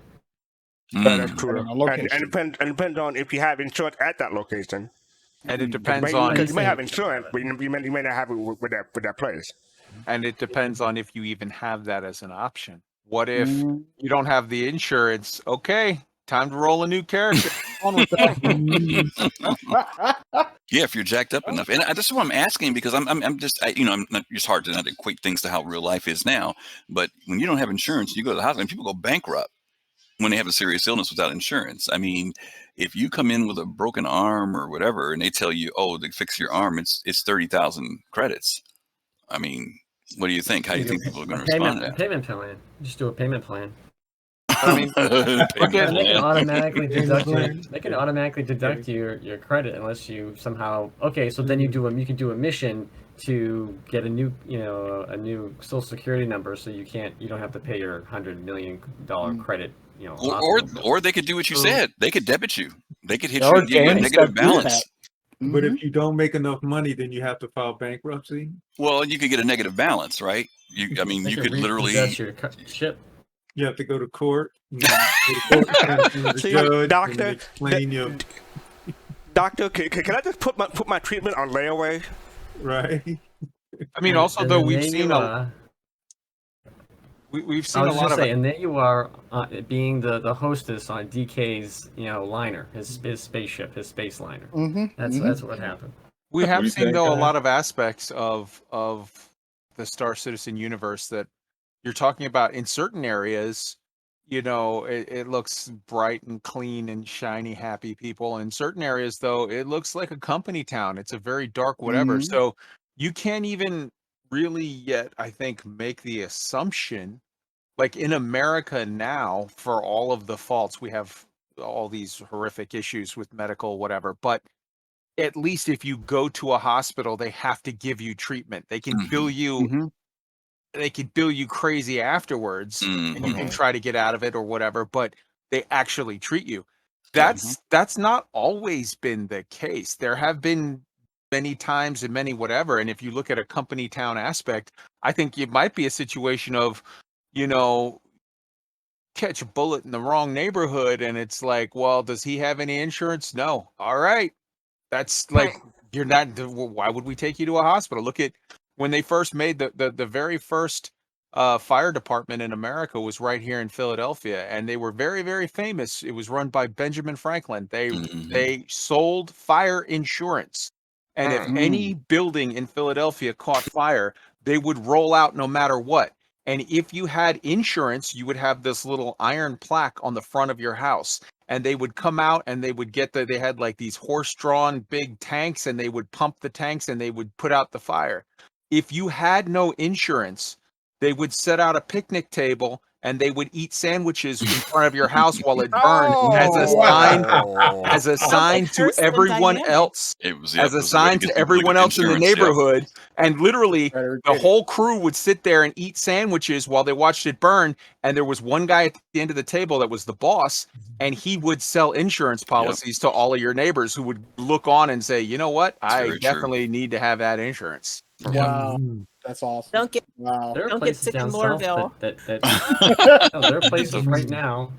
Like people think so I'm from the Northeast, and paying like fire insurance is like the craziest thing I'd ever hear about to get the fire department to my house. But there are places down south, because I watch too much YouTube, and they actually have these plans still. And it blows me away that you'd have these like quote unquote mom and pop fire departments that require your community to pay you an insurance plan to make sure your house is covered in case it catches fire. But it's still a thing. Okay, so and we had Kurosawa Kuna join us as well. Welcome. Welcome. Hey. Oh. Well, Griffin, I need your video back. Video? Oh, that's right, because I popped out. Sorry. Yep. Turn you down. All right, so I'll read the next one. The next one is also in V2. Can I mention something? Oh, they were talking about the one of the potential gameplay loops was that you could actually be sold into indentured servitude into one of the Sulis of the Banu. What if you go into the hospital, you have no insurance, they treat you, but then you can't pay? Hey, you got to spend the next 2 years of your life serving a Banu Suli. I was thinking the same thing for ArcCorp. Like, imagine like you land on ArcCorp, you don't have a job, but you need some treatment or whatever. But in order to get the treatment, you have to work at ArcCorp for like a year or two to pay it off. Asha Pacheco will always give you a job. Just ask Griff. There you go. Yeah. Well, again, I'm just really curious. We can see we've shared some really good stuff as to all the variations of what the possibilities are, but there's a lot of stuff that insurance could do. I am curious to see though, if you don't have insurance, what happens? You're gonna end up like Fast Card in a metal bikini somewhere. Is that it? We'll see. Time Hey, will I'll tell. have you know, I look good in a metal bikini on top of it, right? What the hell is a metal bikini? You know, the Leia outfit from Princess Leia outfit, yeah. Yeah. All right. That's painful. Okay, Orison version 2. This feature, originally slated for Q4 release window, has been moved up to release during 3/15. So they've moved it up now. All So right. Is that gonna give us? Because if you remember, there was an ISC or whatever a while back where they said because somebody had said something about, oh yeah, the space whales, and they had said, oh no, the whale watching tours and stuff aren't coming until Orison version 2. Right. So that could mean we've got space whales for SitCon? ? Oh, Well, they're working on the AI. They're working on the AI navigation for that right now, yeah. and that's pretty close to being complete. About midway through the fourth quarter. I don't know. We'll see. Yeah, Orison version 2 doesn't give us, I mean, there's not enough detail there other than we know that it just means if we look at what happened when they got New Babbage, when we got RCorp, when we first got it, it was just, you go to New Babbage and there was nothing really to do. You couldn't even open the hangar doors when you first went there. At least with Orison, you could. Where now I think it's going to be, and we just saw how the hospital is going to become active in that patch. So I think we're just going to see more life being breathed into some of the things. So right now, what do we have? We've got the shopping mall. And that's it, right? Crusader headquarters isn't open. The showroom isn't open, right? The tour isn't open. The hospital is open but not functional. Maybe that new store. Well, yeah, Stratus? the new store, Stratus is open. Stratus is open. The mall's open, but there's a store at the top level that's not open. Oh, yeah. All of the other facilities, and I was going to say, then there are the other platforms where we don't know if there'll be mission givers that'll get introduced. There's a lot of stuff that could expand, what's going on there. We just know it's going to breathe more life in. Yeah, I just remember that there was a specific listing for the whale watching tour was listed tied to something, and I thought it was version 2.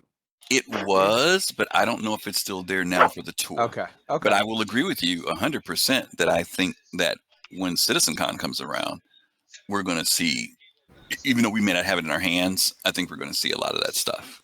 Yeah, some of the relay guys they were saying like, hey man, we've seen some flora. It's time to see some fauna for CitizenCon. And that's a hell of a fauna right there. It's about time, Kai. It's about time. Yeah.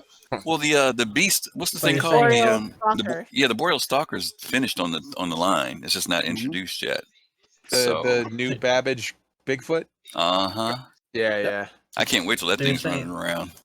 So you're saying that CR should come on to stage either inside a made-up Titan suit or atop a don't give him any ideas. Don't give him space whale. Don't give him any ideas. Okay. Coming 2025. There you go. All right, in 316, the Area 18 Hospital. Implementation of a working hospital located in Area 18 where players can be healed, revived, as well as purchase medical supplies and life insurance. And 317, the Lorville Hospital, Maria Pure of Heart. Same thing, implementation of the working hospital where you can be healed, revived, and purchase medical supplies and insurance. The following cards have been removed from the release view. Ship Interior OC streaming. This feature is being rescheduled due to other core tech tasks taking a higher priority. For this reason, this card from release view until plans for the future have been finalized. Yeah, nothing about the hangar in this whole thing. What about the hangar?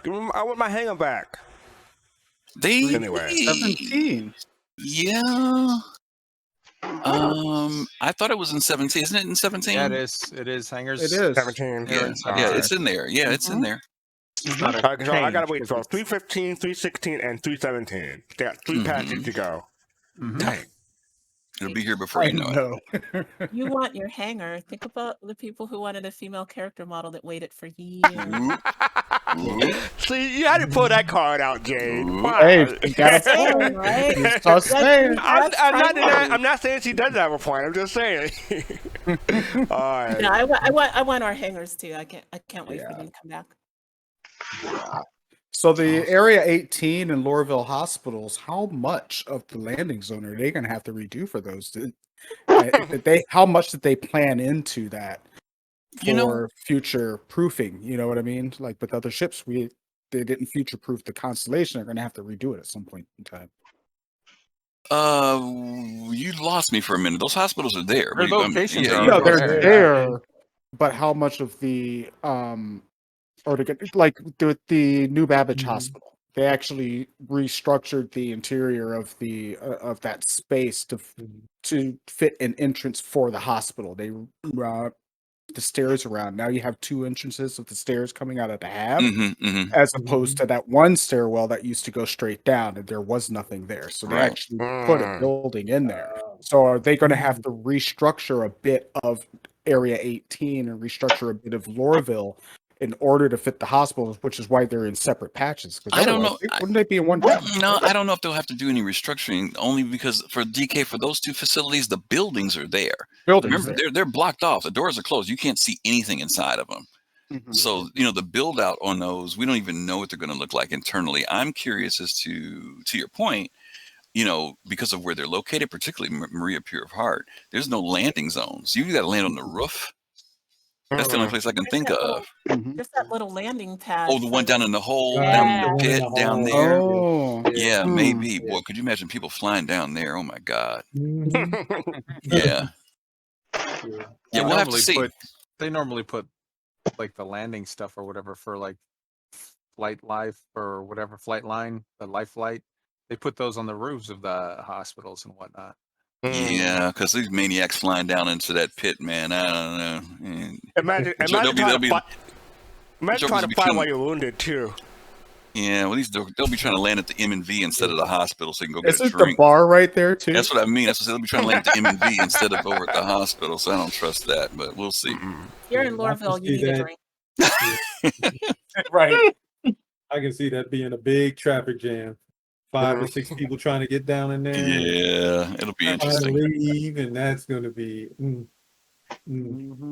All right. Well, listen, folks. Well, you guys, by the way, if this is your first time here, this is our community talk show. You can join us by following the link that's in chat if you want to come in and share your thoughts, because we're getting ready to take a look at the ISC for this week. So if you want to join us, just click on that link and we'll bring you in and you can join us in the conversation. Otherwise, if you can type in chat, you can do that as well. All right, so let's get started with this week's ISC. It's called Anti-Star Citizen Player Slayer, Summer 2021. What do I like about PvP? I like getting creative. That is a very hot topic in the community. I personally find PvP pretty anxiety creating, honestly. The main reason why I play PvP, I think, is the competitive side of it. People trying to outwit you. Gives you a huge ability to improve and get better each time you play. I like to, try and do takedowns on people, knife people in the back, start throwing grenades around corners. I get cocky in a fun way. Some people want Star Citizen to be just a purely PvP game, and some people want it to be just a purely PvE game. And what makes Star Citizen unique is that PvE and PvP are always blended together. Because it's such an open world game, it adds a new layer of difficulty to your missions. If your mission is go kill some AI and take some cargo, well, brilliant, that's the mission. But then the element of other players, maybe you arrive there and they're doing the same mission and you decide to help each other out. Maybe you get midway through the mission and you're taking cargo back and people, blow up your ship. And it's that element of not knowing, and it helps keep everything a bit more dynamic. PvP is really important for us because we can learn from players what kind of strategies they do.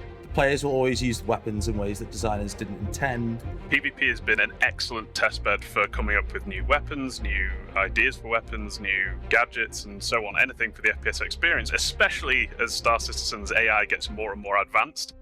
PvE players will start to see the benefits of, the iterations that we've done through testing in PvP. It is incredibly important that there are areas where you can more focus on PvE, where there's a bit of a safer space. That might be a system that is more heavily patrolled and policed, like Terra, or in contrast to a system that is completely lawless, like Pyro, with Stanton kind of sitting somewhere in the middle of all of that. A high police presence, the law system kind of keeping players out of PvP can really create those areas where a player can focus on PvE to a much greater degree. For some of the more lucrative opportunities out there, you will probably have to go into a more dangerous area, and those dangerous areas are probably going to entail PvP as part of them. Of course, the elephant in the room with player versus player content is always going to be frame rate and desyncs. But while the engineering teams that are responsible for handling issues around that are fighting the constant battle against those, we are not going to stop developing content to support that style of gameplay. So one example of that is in the Ninetales scenario. Players can accept the security contract and go to defend a particular objective, but what they don't know is that the enemy, Ninetales, can also hire players to prevent that. And that uncertainty just makes the scenario and what could happen in it so much more interesting for players. My first big introduction to PvP in the Persistent universe was actually Jumptown, the original, which was never really designed to be a purely PvP kind of scenario. We started getting frantic reports that there was this huge bug that a drug outpost was selling things at way too cheap. It became a bottleneck for players to go to, and because it was a bottleneck, players decided to fight over it. We ended up sitting there kind of going, we wish we didn't have to pull this out. Yes, it was wrecking the economy, but it looked super fun. We couldn't action on it immediately, but you better believe we all noted down right then and there that someday we wanted to do Jumptown 2. So development is just starting for Jumptown 2. We're going to be trying to recreate the original experience as much as possible. The first big thing is obviously we can't let it destroy the economy. To handle that, the event will only run for a few hours, but during that time, it will be hyper profitable so that we can hopefully still pull people in for that limited duration. The other big thing is making sure that people know about the event, so we're going to be broadcasting things in-game, be that comms calls or more likely a mission that will let people know where they can go for this and what it is. There are no plans currently to add capture zones or any huge gamifying elements. If you want to group up and handle it, great. If you want to try and steal the stuff in order to sell in a different location, great. If you want to turn it into some kind of legal organization for reputation with them, great. We are looking to support a very emergent style of play for this event. So we don't want to favour PvP over PvE or vice versa, purely because people come to the game for different things. And we just allow players to do what they feel like they want to do. We're not going to limit things either way, but we're also going to cater for both sides of the coin. With Ninetales coming in with that more team-based, kind of faction-ized PvP, Jumptown coming in after that with more of a on-your-own, make-your-own squad type of PvP, and the upcoming Pyro, which is going to be an absolute lawless hellscape of PvP. There should be a lot of great PvP opportunities coming for people who are interested in that content, and hopefully they'll be interesting and fun and accessible enough that even those of you who normally don't go that way will be tempted into trying it out. As Star Citizen's gameplay systems and technologies continue to develop, we can continue to realize the promise of a seamless fusion of PvE and PvP gameplay made possible by the ever-growing law system, the varying security layers of disparate star systems from Terra to Pyro and all the Stanton-like systems in between, dynamically changing events like Ninetales Lockdown and Jumptown 2, all coming together to build a persistent universe sandbox that provides protection for some, challenges for others, but opportunities for everyone.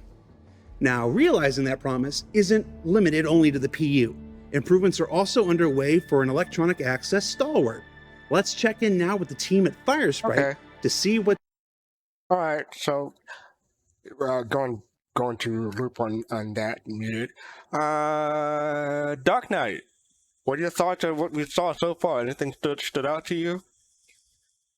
Fact that they had the conversation, basically, because you always hear the PvP, PvE, back and forth. Everybody's got an opinion on what the game actually is, and CIG basically just said it right here that this game is going to have aspects of all of it in there.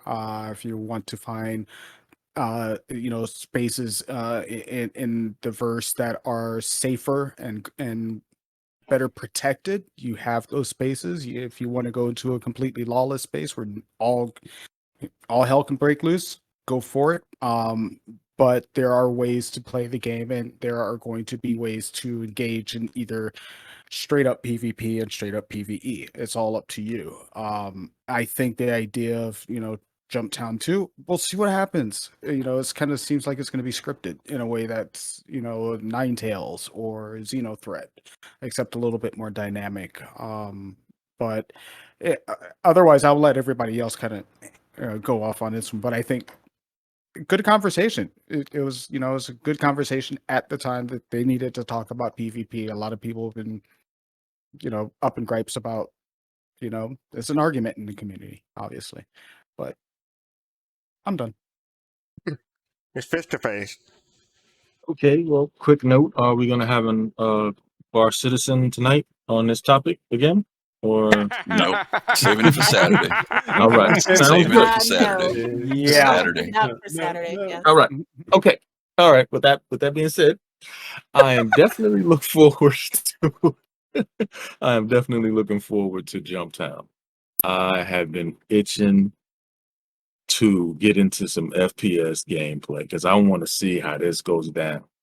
Because I want to see how people will take over Jump Town. Bunker themselves in. Try to take it from a place I've been itching for it. So I really want to see it. But as far as them talking about the topic of the universe being PvP and PvE, I like it. I mean, I like to be able to, be on my own line and not just sit there and just mine. I have to think about, well, is there somebody trying to get up, into my ship? It brings that aspect of the game into there. It may not happen today, may not happen tomorrow, may happen next week. You never know, but it keeps you on your toes. So I like that. Kusanag, I see you're muted, but I don't know if you're muted because you're trying not to be here or you're going to come back. I'm still here. I just yeah, it's a good. I mean, Star Citizen. I think it should be a good mix of PvE and PvP. I think there's gonna be far more PvE than people realize, just because as soon as they, I think we saw it there in the notes, is they're gonna get the population stuff implemented to get more people, NPCs in the game. And if they do that, then I imagine a lot more air traffic and a lot more NPCs on the ground and NPC potentially mining and etc. It just could be everywhere. We don't know what it's going to look like.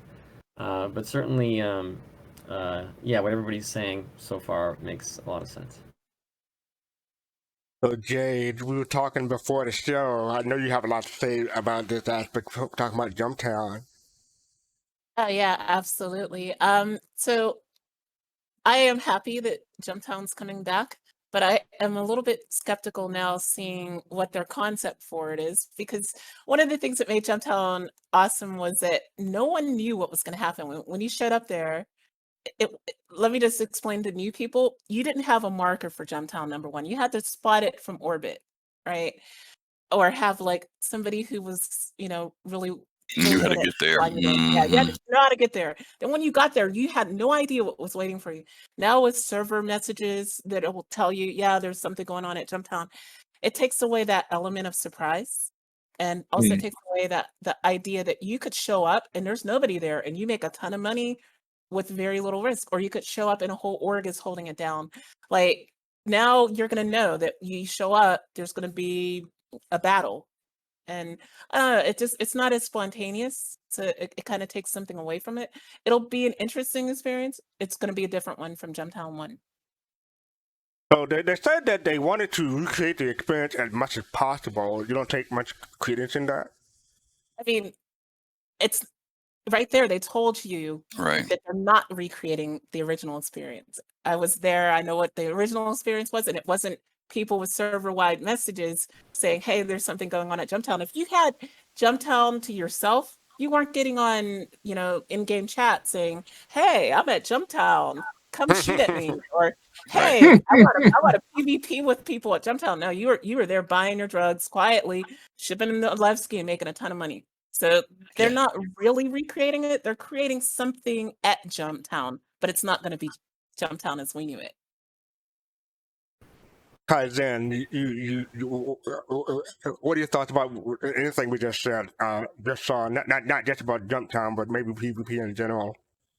So I mean, as far as the balance of PvP, PvE play, yeah, that's all good. It's interesting. This is a conversation where you're just never going to please everyone. You're going to have some people on both sides that are just hardliners that want it all one way or all the other, and you just have to do what you do. As far as Jumptown, yes, give me more. Jade is absolutely right. It's not going to be the same thing, but at the same time, we don't know what it's going to be either. Like, you have to see it. Like, it's definitely going to not be what it was, but that doesn't necessarily mean that we know what it's going to be. It could morph into a weird whole new thing that is in and of itself something beautiful. So I'm That's what super I was super saying. excited. It's not that it's not going to be fun. It's just not going to be the Jumptown experience that we experienced back then.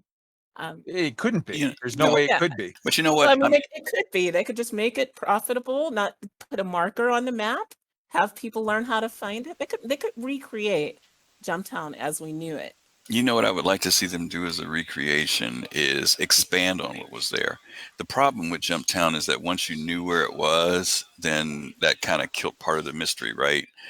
I would love for them to, because they were worrying about it crashing the economy, I would love to see, instead of it just being Jumptown like a specific location, that we actually see what happened in Jumptown happen in different places in the system. So in other words, once Jumptown gets tapped out, it moves someplace else. And the reason why Jumptown worked is because the community or the players were the ones to inform each other what was going on, not CIG. So if Jumptown all of a sudden is on Lyria instead of Yella, because somebody happened to go to this one particular place, and when they were buying Widow, they saw the price was like ridiculously low. Then you start creating something that's organic versus the fact that it's being, as you said, Jade, announced on the screens, throughout stations and stuff. Let the community figure it out. Let the community figure out where that best sale for buying whatever that black market item is or whatever, and move it around from time to time so that you don't get used to knowing it's at this one particular location. Send them to the necropolis on Lyria. Ooh, you know about that. You know about the necropolis. I was The about to say the spooky necropolis. joint. The spooky joint. But I mean, not only that, like you could do 10 different Jumptowns in 10 different ways, and some of them would be not notified anyone ever, period. Someone just has to stumble across it. Some of them could be that a mission giver somewhere gives you the inside scoop. Some of them could be that they just tell people with a certain amount of rep with a certain faction, and then a small subgroup shows up and fight. And some of them could be game-wide alerts, and then you see, because I mean that can be cool too when you see what happens when it's just a massive orgy of violence of like, oh my god, these 3 orgs showed up and they're huge and they're fighting each other, and then you've got all these little piranhas on the side that are nibbling at whatever they can cut loose. Like, all of the different flavors of this can be a cool thing. Yeah, Massive Orgy of Violence is also a great death metal album cover name. Yeah, if they could expand on it, that would, I think, give it a little bit the flavor, because the system's big enough now, or we could have different things going on in different places. I would love to see that. That's kind of you already spoke to that type of thing you wanted to say about that, about the what we just saw. Oh, I love it. The main thing is like I said, I get that there's always going to be questions with a project like this of, people that want it to just be PvE and people that want it to just be PvP and the mix and the whatever. But the main thing that I'm super, super excited for is I want Jump Town. I want it. Mm-hmm. Hot and face. How about you? What are your thoughts? Yeah. I love that that this game is both PvE and PvP. I love that it's dangerous. It brings an element of thinking, planning, organization. One of the things I really like that from the devs that they paid attention to what was happening in the game at Jump Town, and they created something around it. I really like the point of fact that they're listening to the community and things that we do on Fridays when we meet up and we try to create different things, and I hope we get a chance to do it this Friday too. And I just like the point of fact that they're listening to the community and they're making things and they're hearing us and creating things for us. We have a new guest who entered the room. DZ is here with us. Welcome. Hey guys. Forgive my voice, I'm a little sick, but I just wanted to say what's up. I really like what you guys are doing. Thank you. About the topic of Jump Town and PvP, I think that the devs should leave it to the players like they used to, because the cool thing was, do you remember how you used to get the different factions? Like some people would go there to enforce the law, and some people obviously go against. And I like the fact that it was emergent like that. And I'm not sure how they can recreate that same scenario if they're the ones who are initiating it all the time. Like Right. Griffin, I like your proposal to have it like be at multiple places, different times of the day. I think that would foster more emerging gameplay, because I think if they were to do it all the time the way that they're describing it, it would lose its authenticity and it just becomes a mission. And I don't know if people would do that long term because it loses its luster, because the whole thing about it was, let's be honest, it was just The about making it better, unpredictability of right? it. Right. So I think that would be a good thing for them to try and do. Maybe they can test it out, see what works, and then go from there. Yeah. I like what Jade said. I remember coming to Jump Town one time and nobody was there. I'm like, oh my God, I didn't bring a big enough ship. I honestly didn't. I came there in a freaking Avenger. I was mad. Then there's another time you pull up and it's just an all out craziness going on, Yeah, I showed up in my Cutlass. No, You did. Don't judge me. Don't judge me. I showed up in my Cutlass, and I was so happy. I was like, I'm just filling the ship up, doing run after run. Then I come back in a Caterpillar, and there's a ton of people there fighting. I'm like, damn. Yep. Just Yeah, it's good stuff. All right.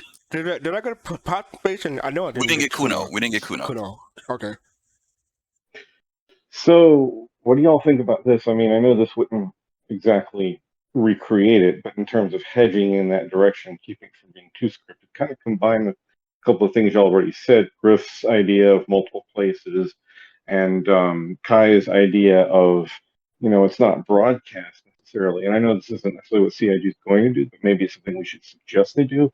Kind of combine those where if you have a certain rep with a certain group, you kind of get some whispers in the wind, hey, something's coming somewhere. And in the meta, as it were, us outside as players, we know that, okay, the mission is going to run, or excuse me, Jump Town is going to run between 2 hours to 6 hours, and it will be random which one, what the actual length is. Where it's going to be is going to be random, and it's going to start somewhere in, say, for example, between the next hour and the next 24 hours once whispers start. So you don't exactly know when, but in the meta, that's the parameters. But actually in the game, there's nothing to say when it's going to start exactly. You just know it's out there in the not too distant future, and it will be limited. And you don't know where, and maybe you get there and nobody's there because you're the first to find it. But maybe other people have found it and started glomming on it because, enough people were able to find it that time. kind of combining all of these elements together in a sort of randomized but procedural, makes sense way to kind of bring some more of that authenticity back. Would that work? Well, I would suggest that everybody get on the website where they have the game ideas and put your ideas down, Right. so we Can I can ask a kind of let question? them know. Yeah. Okay. Question. I'm sorry. I just wanted to know. Okay, I've been to Jumptown before. Now, was there comma rate? Was there a comma rate? That in that area? Yeah, there's a I comma don't rate. remember. There's a Okay, comma I rate. just was curious. Okay. Oh, okay. Mm-hmm. But this You was mean there's an also, but off this was switch in also, that wait, area? but this was also prior to crime stats too. Back, and I don't think crime stats were Oh, in, were they, okay. gang? Gotcha. Jade, with crime stats weren't in back then, were The they? law system was The not law system in. wasn't, rather, I should say. Yeah, Yeah. Okay. but you could become a criminal, but you Criminal. didn't. Yeah, it Mm-hmm. didn't. There was no Really? fleshed out law system. Well, Mm-hmm. it's Just gonna come up make a ready big for somebody. difference now. Yeah. Yeah. Okay. I was just curious. Yep. Okay, I got Before a devil's advocate argument or question. go ahead. Okay, so now, like I said, as devil's advocate, I don't even believe what I'm saying myself, but I gotta ask it for honesty's sake. We were talking about, PvE versus PvP players, and one of the thoughts that kind of crept in the back of my mind is, hey, we're Star Citizen, we're a hybrid system, so we've pissed all factions off. I kind of think that we'll probably have, most of the players on both sides actually being pretty happy. But what is the danger, as it were, of, for example, PvPers being legitimately disheartened by a watering down of their ability to find other PvPers, or PvEers, for example, wanting to see certain systems and explore certain spaces that they can't do it without getting jumped, and if they're a casual enough gamer, they can't put forward the time to learn how to defend themselves. That's an argument that is just kind of always there when it comes to these games. I mean, whether you're talking about an Eve or whatever game you want to talk about that's an MMO. I think that the thing that trying to create balance that's going to satisfy everybody is going to be very difficult. Right. Let's try I think that, let's try to please all of the people all of the time. right, but I think that we can. It's not just PvP. There are a lot of things in Star Citizen that there are going to be people who are not going to like about Star Citizen, because someone said this not too long ago, that people are making Star Citizen the game that they think it's going to be. And they're not paying attention to what has already been outlined over years and years with this game. Now, Yeah. there's some basics when it comes to these space games, or even just any game, and it's MMORPG, that usually when you're in the inner core of an area, those are the safe zones in general, right? And then the further you move out to what we call the outer rim, or whatever you want to call those other areas, obviously that space or area becomes more dangerous. That's a common theme in any MMORPG. And so, I mean, that's there. The question is, where's the balance so that you can protect people? Like in Eve, what was frustrating is that if you were in even the safe areas of space, if you were attacked there, Concord often, which was their police, didn't often respond fast enough to protect you as a player. You could just as easily die there sometimes as you would in deep space. And that was frustrating for players who maybe didn't want to deal with being out in the outer areas, or what they call null space. They felt that they should be able to do something as simple as travel from here to there. And you had PvPers who were normally out in null space and coming all the way into what I would consider like the kindergarten space, killing people. That was frustrating that existed in that game. Then again, there are the people who go out into deep space, and I used to go out in deep space and null space all the time and never get attacked because it's big. And I was very strategic about how I traveled, the lanes I used, and everything else. So I mean, I think that the balance will come over time, and there's always going to be trying to work it out to a way that's that works out for everybody in time. But I don't think it's going to be losing a lot of players. I think there's going to be some Also, people who just don't get their way and they may pout, but they're going to play it still. Also, I get that you were making a devil's advocate point, but to attack the basic premise of your question, I disagree with the idea that it's going to piss everybody off. I think you're going to have 5 to 10% of the people that are your hardcore PvPers that only want that. You're going to have 5 to 10% at most of your players that are your hardcore PvEers that want zero PvP. And then you're going to have 80% of the players that are like me that want a mix of all of them. So I just don't find that the premise of the question was accurate, that everyone's going to be pissed. Actually, I believe you, and you're holding sway with the actual opinion I hold. It was just something that I felt like, as moving forward, we need to make sure we're still asking those questions just to keep ourselves honest. Yeah, and that's why I said, Kuno, it's not just PvP. There are other dynamics. Like some people, like some question you asked, they feel that same way about Death of a Spaceman. They feel like, man, are people going to get turned off, after putting in all this work and reputation in their characters, and then they lose it, Yeah. I'm saying there's a lot of things about this game that have raised that question legitimately, but at the same time, Chris isn't trying to build a game that's been out there. He's trying to build something very unique and different. And players have got to kind of keep that and be flexible enough to understand that not just Chris Roberts, but that team of people have been making games for a while. They're paying attention to other games. They're not just pulling this out of their pocket and shooting from their hip. They are paying attention to how everything from Valheim to World of Warcraft to New World to No Man's Sky, they're paying attention to all that stuff. But they want to create something that's also unique, Griff, I want to touch on what you said, being flexible. And I think that's important to remember with this game and the way things are coming about with not only Death of a Spaceman and the law system and all of this and that. It's just you got to be flexible because they're making it into something that we've never seen before. And it's hard to base this on other games, really. One of the dangers, and I'm a huge, Kool-Aid drinking fanboy when it comes to this game. I'll be honest. It's difficult for me to be critical, which is why when I think of a devil's advocate argument, I tend to want to push it just because I usually go like, what missed goals? What do you mean features that were dropped? I have no idea what you're talking about because my brain says, hey, this is perfect with no problems whatsoever. It's just I'm gullible like that. But oh great, the train came off the tracks. I don't even know what I was saying now. Great. Well, hold your thought. If it comes back, write it down because we need to get through the rest of the ISC because we've still got some more stuff to get through. So let's get through the rest of the ISC. There are a couple of things that I wanted to say. Sure. Like, mostly we're talking about PvP, but the thing that stood out to me out of the first half of the IC, we're talking about we already knew this, but they reconfirmed the Terra will be my home. That's going to be a safe point. So I'm definitely going to be living in Terra. Oh, I remember my thought. Terra, I said fast card. Oh, go ahead.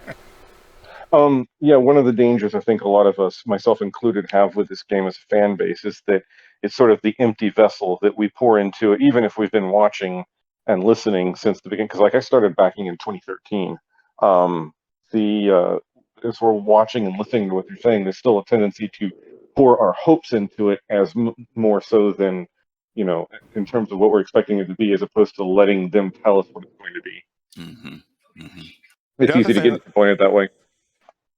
The other thing I wanted to point out is that to talk about Jumptown in the original Jumptown, a lot of new backers and new players don't realize what Jumptown was or is or will be.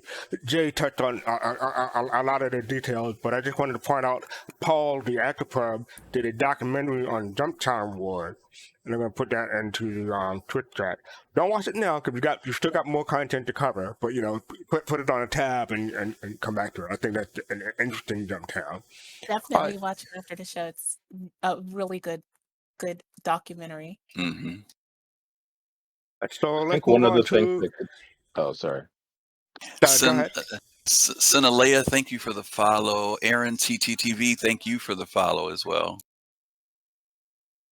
All right, so now we're going to continue on with ISC and see the rest of the show. To realize the promise of a seamless fusion of PvE and PvP gameplay made possible by the ever-growing law system, the varying security layers of disparate star systems from Terra to Pyro and all the Stanton-like systems in between, dynamically changing events like Ninetales Lockdown and Jumptown 2, all coming together to build a persistent universe sandbox that provides protection for some, challenges for others, but opportunities for everyone. Now, realizing that promise isn't limited only to the PU. Improvements are also underway for an electronic access stalwart. Let's check in now with the team at Firesprite to see what's shaken for Arena Commander in the upcoming Alpha 3.15. We've spent quite a long time working with CIG redeveloping everything that you see within the Arena Commander map of Dying Star and Broken Moon. We took on board the community wanting a much larger player space, pretty much making those maps like 10 times bigger.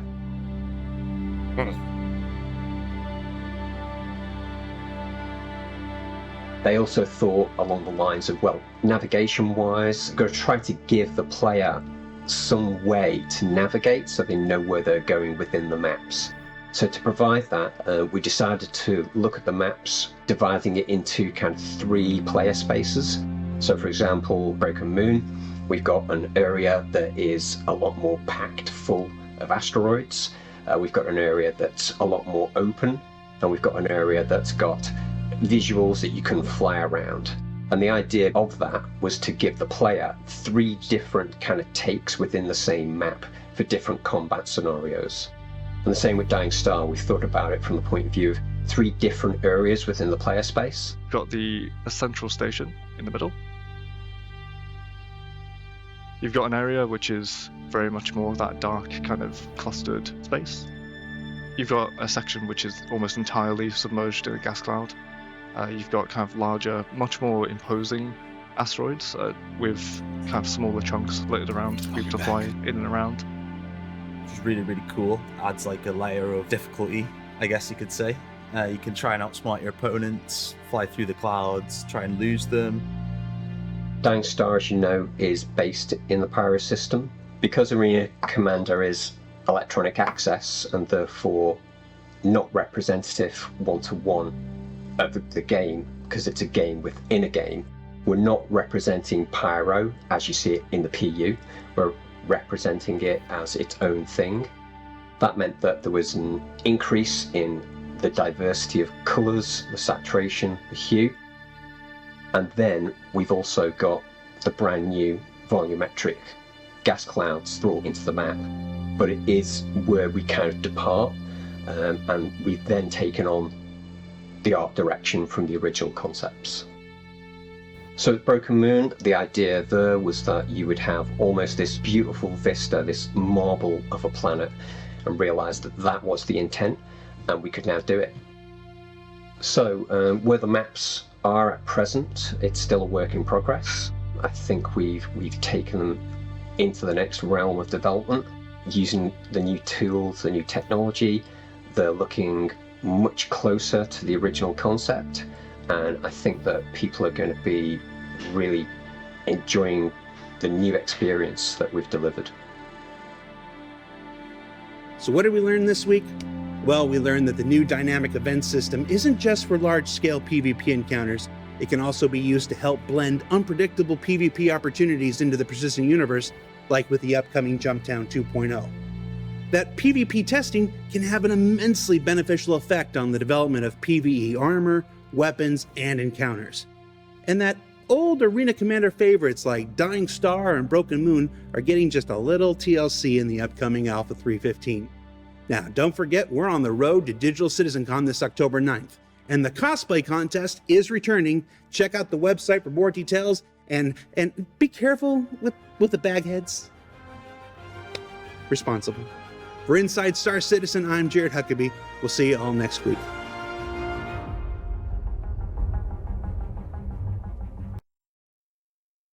Alright, remember, be responsible when it comes to cosplay, okay?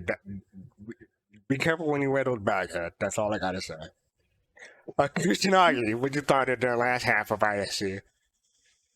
I'm just glad that another company is working on it in terms of that portion of the game, just so that SIG can concentrate on other stuff. Now I'm looking at them right now. Looks like they're based in Liverpool. So yeah. Okay, Dark Knight.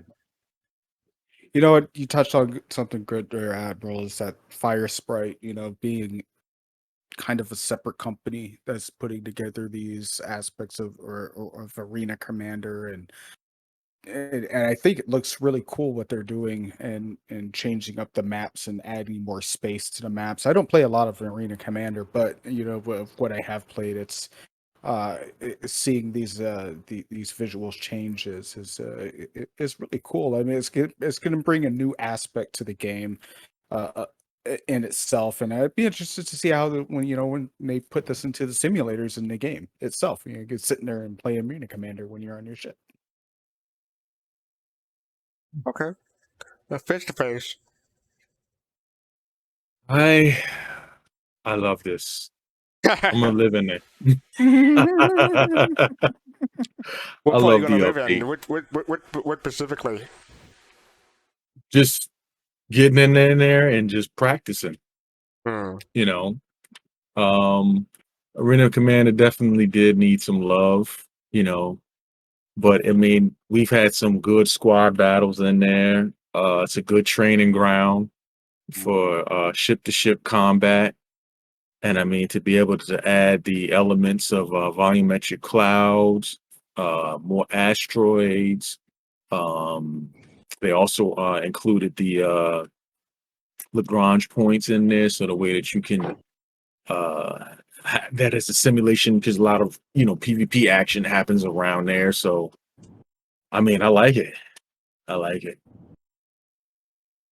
So, do you have a preference when it comes to Arena Commander, Dying Star, or Well, I mean, Dying Star has always been the preference. I mean, when you go into Arena Commander, I mean, you always go into there. I mean, it just looks better, I mean, especially now, even now with with the star that's in the back, that just where you see the lightning and correct me if I'm wrong. I know Jade will do it. All of the things that the star was Lightning emitting. does not come from stars, but go ahead. Yeah. Well, no. I'm not talking about lightning coming from the stars. I'm talking about like what the emissions, the things that the star was giving off. I forget the word. I'm so sorry. Brain You mean fart. But anyway, like the plasma or whatever? right. Radiation. Radiation and all of those things. It just. I mean, I know those things won't be in the as far as effects. Maybe, but maybe they will be. Maybe they won't. I don't know. But to me, I like it. And when you're talking about the look of it, the aesthetics, I mean, it's just beautiful. Cool. Jade. Yeah, I'm very happy to see that they heard community feedback because the community for a long time has wanted them to make these maps bigger. It's going to give it more of a like PU combat feel with them being what they say 10 times bigger. That's a lot of playable space. And yeah, as far as Dying Star, it's not my favorite map. Mainly because that is not a star. Even they said Kyber will not look like that.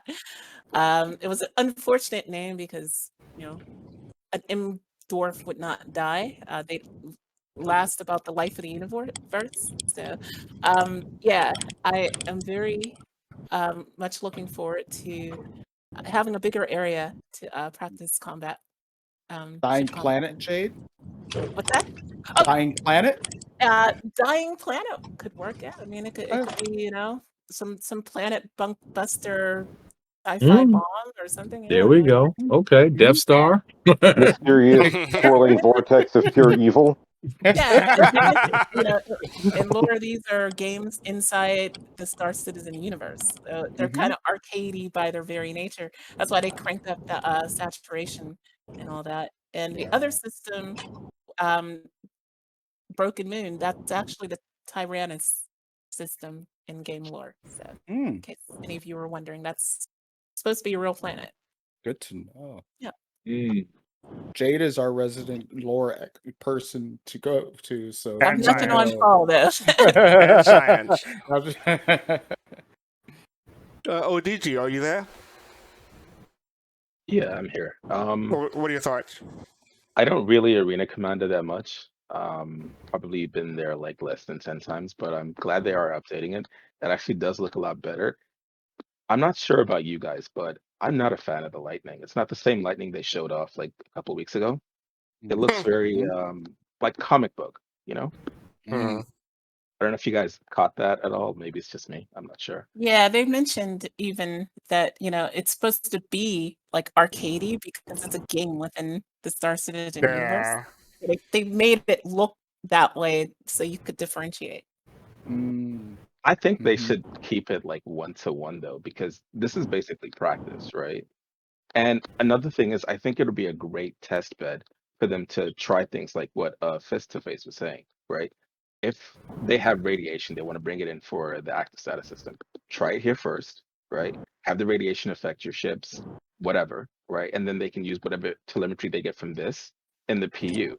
Same thing with Why lightning. would radiation affect your ship? Your These system. things can bend space-time. If you can go through a wormhole, I don't think you're going to be worried about X-rays.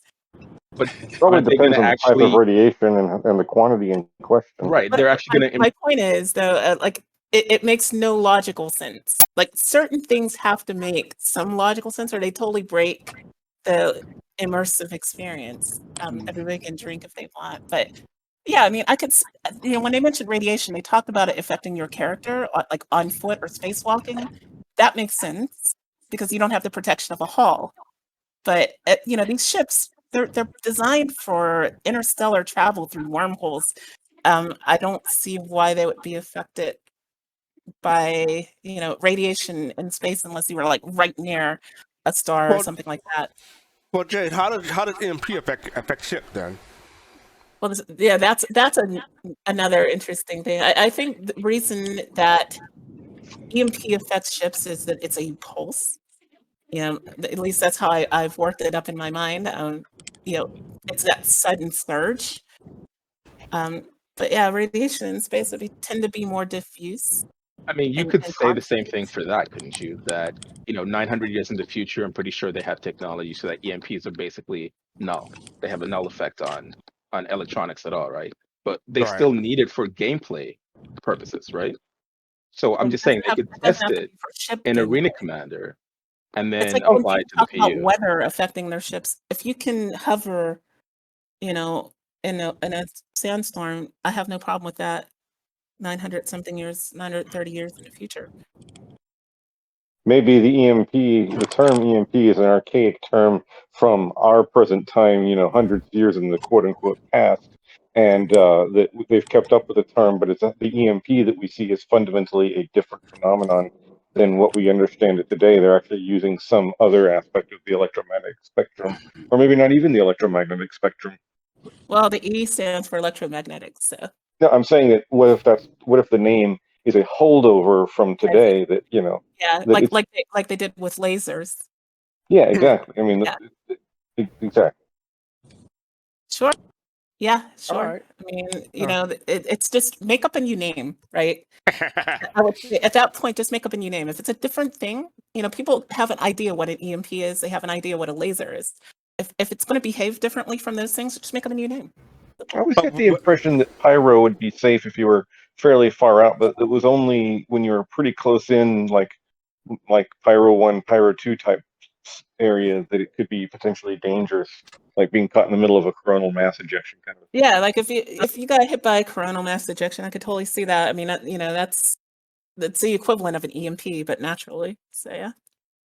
So before I go to Pot and Space and Kuno, I just want to ask. So do you think Jumptown 2 should have a new name? It's not going to be Jumptown the way it was.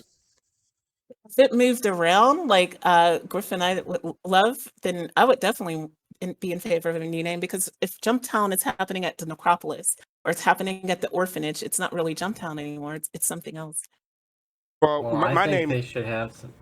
I think they should have, they should rename things like on ships. Like, for instance, I don't like the term flares and chaff. I think that those are stupid antiquated names, and we should come up with something more arcadey and sci-fi. They did come up with something, haze and noise.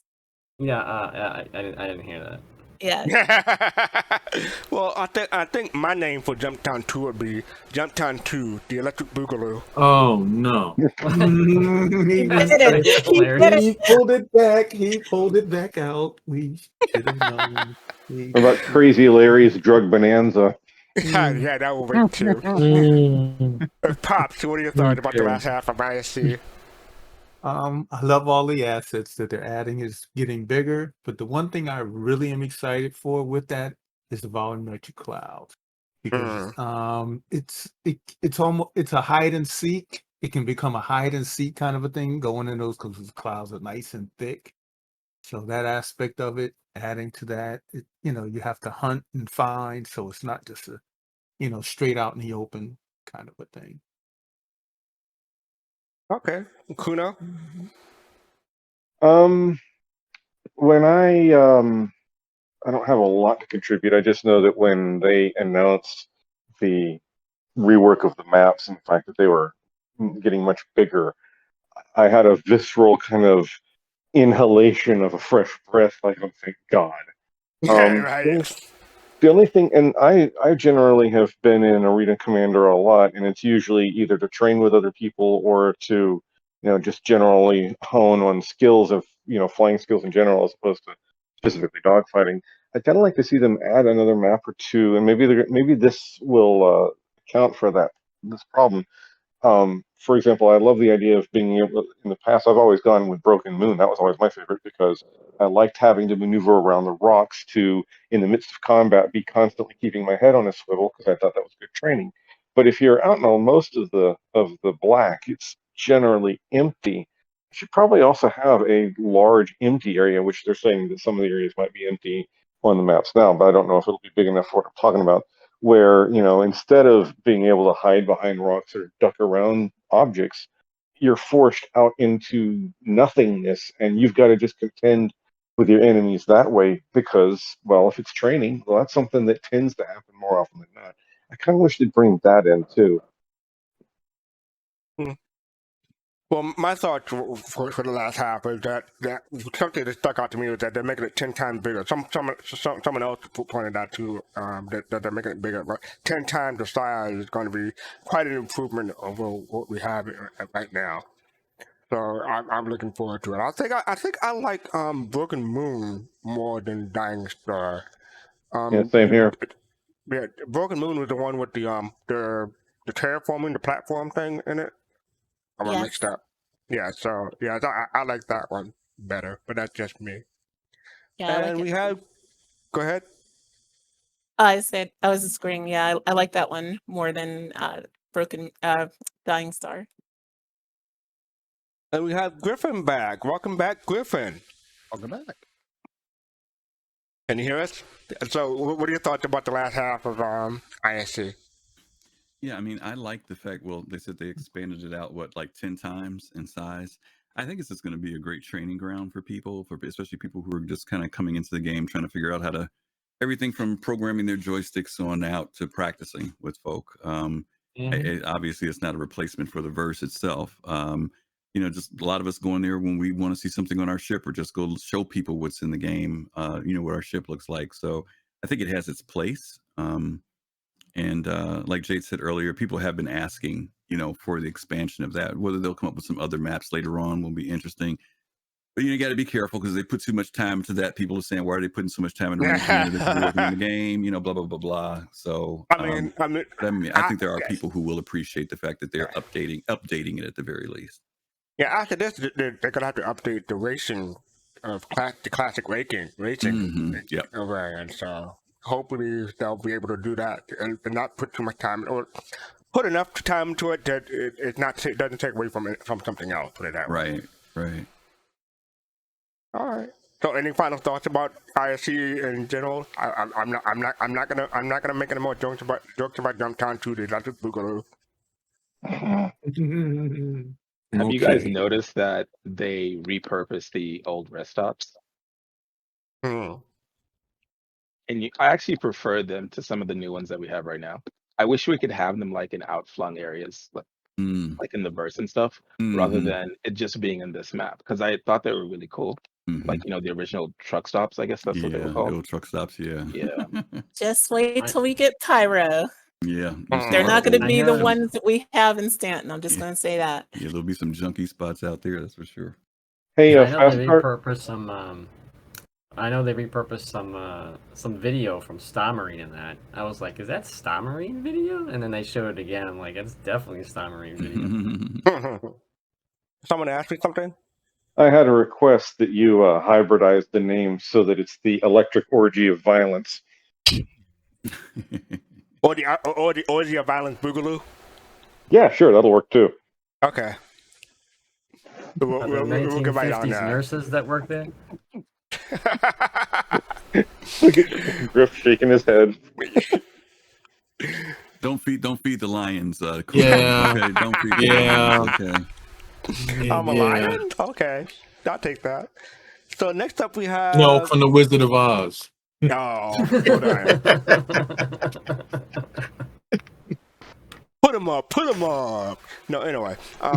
So next up we have Star Citizen in the City Clouds by RevanParker. I'll put that up right here. It's not a machinima per se, but it's just it's put in a sci-fi trailer. Cinematic. It's a cinematic. Yeah, cinematic. That someone put up a couple of days ago, August 9th. I'll put the link in chat, and let's take a look and get started.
Once again, that was from RevanParker.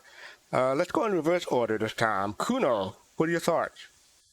I had a little voice in the back of my head saying, "Oh yeah, I think this is the trailer for that new James Cameron movie that's coming up." If you know what I mean, looking at the scenes, it was easy to forget that it's actually the game that we've been playing. You talking about Avatar 2 or something else? No, I mean, I'm not saying any specific movie. Just I could see this being a James Cameron thing, or any other names. But since he did Avatar, I went with his name. So sorry, Griffin is shaking his head. I'm a huge James Cameron fan. I thought I might have missed some new announcement. That's what that was. So sorry about that. Pop, what are your thoughts? Oh, the music is great. Love it. Love the cinematics to it, the imagery, all of it. Cool. Oh, DZ, you there? Yeah, I'm here. I thought that this was pretty impressive. I like the music selection, like everyone else has said, and I love the shots that they take. Because whenever I think maybe I should try one of these cinematic videos, I'm like, nah, you don't have the eye for it, so don't even try. But I love the fact that a lot of these fan-made cinematics are virtually indistinguishable from CIGs. Yes, I was going to get to that, but I'll wait till everybody else get to it. Go ahead.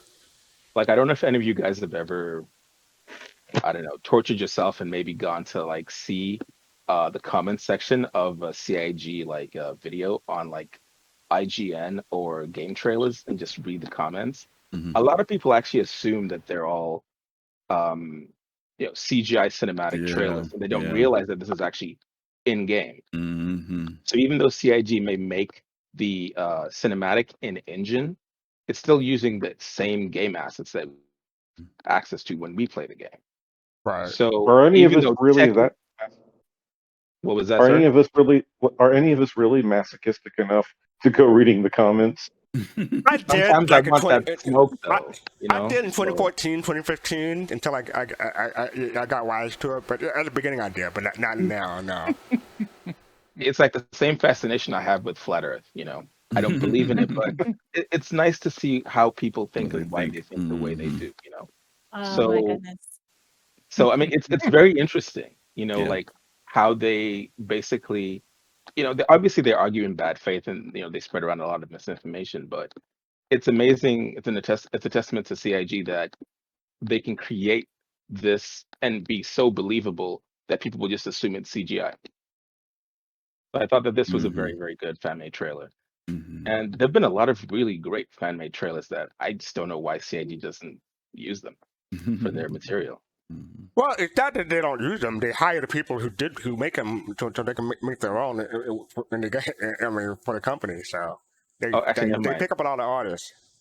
I realized why they don't use them is because of the copyrighted music. Never mind. That's also. Jed, what are your thoughts? Well, on that note, the music on this like stood out from the very beginning. It totally set the mood of the rest of the cinematic. And I like this cinematic a lot. The camera movement in it is so smooth that it could be like a rigged camera that CIG did, but this is all being done by hand. That's a special talent, as Pops and Fistel, I'm sure attest to. Yeah. So Absolutely. yeah, it's amazing the work, and this takes a lot. It may be whatever minutes long it is, but this takes hours of work, people. This is Yeah. not something Yeah. you do, in 5 or 10 minutes. Just getting the shots alone takes hours, and then there's editing. Yeah, yeah. I'm pretty speechless. This is a really well done cinematic. Speaking of face to face, what are your thoughts? Hello. No, it's just fun. Okay. For those of us who've been talking about the score, the music is by a person named Ivan Torrent. The name of it is Infinium. Very, very wonderful piece. But to the video, man. If you can find that and put that, I appreciate it. But go ahead. Sure. I do it after my my rant. But yeah, this is a beautiful video. I mean, like I said again, as we talked going back to the show that we did for Pedro, and we talked about how how music can make a cinematic come alive, and how well he pieced everything together. And like Jade was saying, that excuse me, how hard it is, because even though you think about it, these few seconds of these shots that just watching this these pan shots, I mean, they take time to capture. And it takes hard work, I mean, sure, you can ask my doctor about my carpal tunnel and everything. So, but yeah, that's my 2 cents and everything on this one. I love it. Love the video. Always love to see work from other CIG, from not CIG, but from other community members. Yeah. All right, Dark Knight. So I'm gonna pass the echo on because basically what everybody has said is exactly what I was about to say is regarding the music. Spot on. It fit the scene itself. The editing is so on point. I mean, and like you said, hours and hours worth of work to do this. and it's just amazing. But what I really want to do is just shout out the community, the creative community, like you see right here, made the community.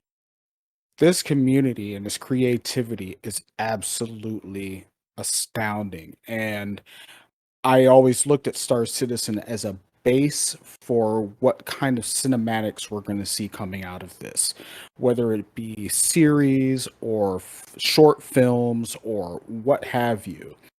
This is a base for what we can see to come. And CIG is not only putting this in there for us to play around with, they're also making use of it when it comes to creative community content. But again, I could see this as the beginning of a trailer for a movie based in Star Citizens. If somebody's Right. going to create an entire film or short film around Star Citizen, and this is the trailer. This is unbelievable. It's really just beautiful, and it attests to what has been accomplished and what's to come in the future. Thank you. Kusanagi. As Demi and Patrick have always said, ditto. So that's kind of my big spiel.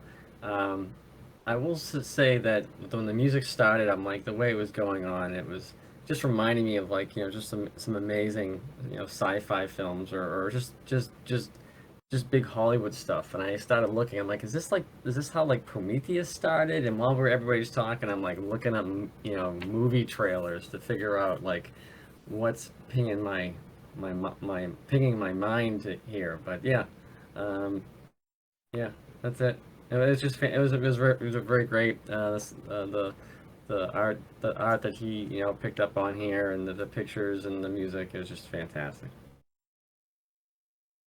All right, I want to give Griffin going to give Griffin thought before I give mine. So, what are your thoughts, Griffin? Yeah, just again, everybody's already encapsulated what it is. It's a great video. Pacing is excellent in it. Probably one of the better ones that we've seen. I think we're all kind of already enamored with Orison, and when you see somebody pull together the visuals in such a way that, it just makes Orison look even more beautiful. I think the other thing too that stuck out with me was that I can see the difference in some aspects of the cloud tech versus when we first got in it. That CIG's been doing little updates here and there, and it's just beautiful. It's really, this was just a short video, but to the point, highlighted really great stuff about Orison, and I think it's really nice. Yes, Griffin normally the one who come up with a video, but I found this one first. It's courtesy of the Yacht Club. I was watching them yesterday, and they showed this video, and I'm like, oh, that's good. I gotta show this tomorrow or today now. So Good choice, Asgard. Thank you. And so I wish I could take credit for the video too, but I just found it. But to your point, someone and I think it was Sigelian, he was the guest yesterday on Yacht Club. He said, "Was this made by CIG?" He thought that this is so good that he thought it was commercially made, that it's like fan made, and I have to agree with him. It was really hard to tell from the pacing, the cinematic, camera angles, the camera pan. It really looked professional. So maybe this guy, RevanParker, maybe he's a professional in real life. We don't know, but it takes a lot of talent to throw this all together.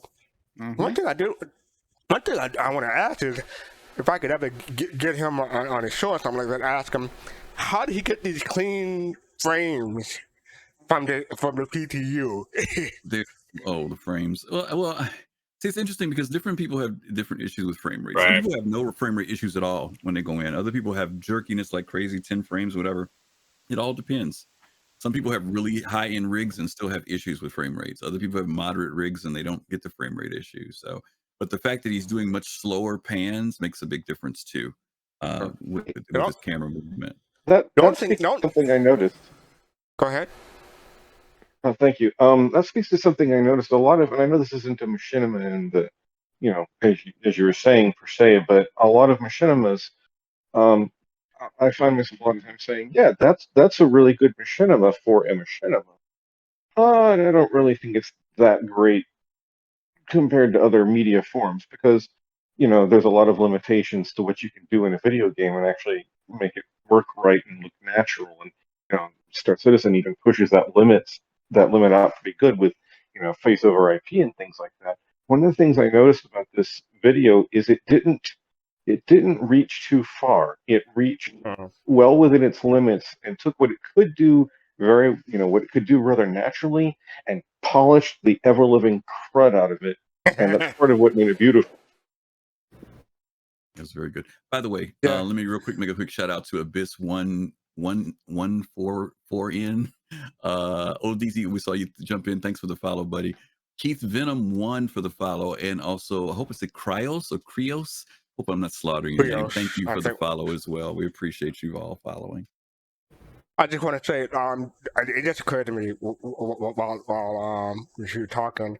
It probably took this off the network and ran everything locally. That's how they got their frames. That makes sense. Say that one more time.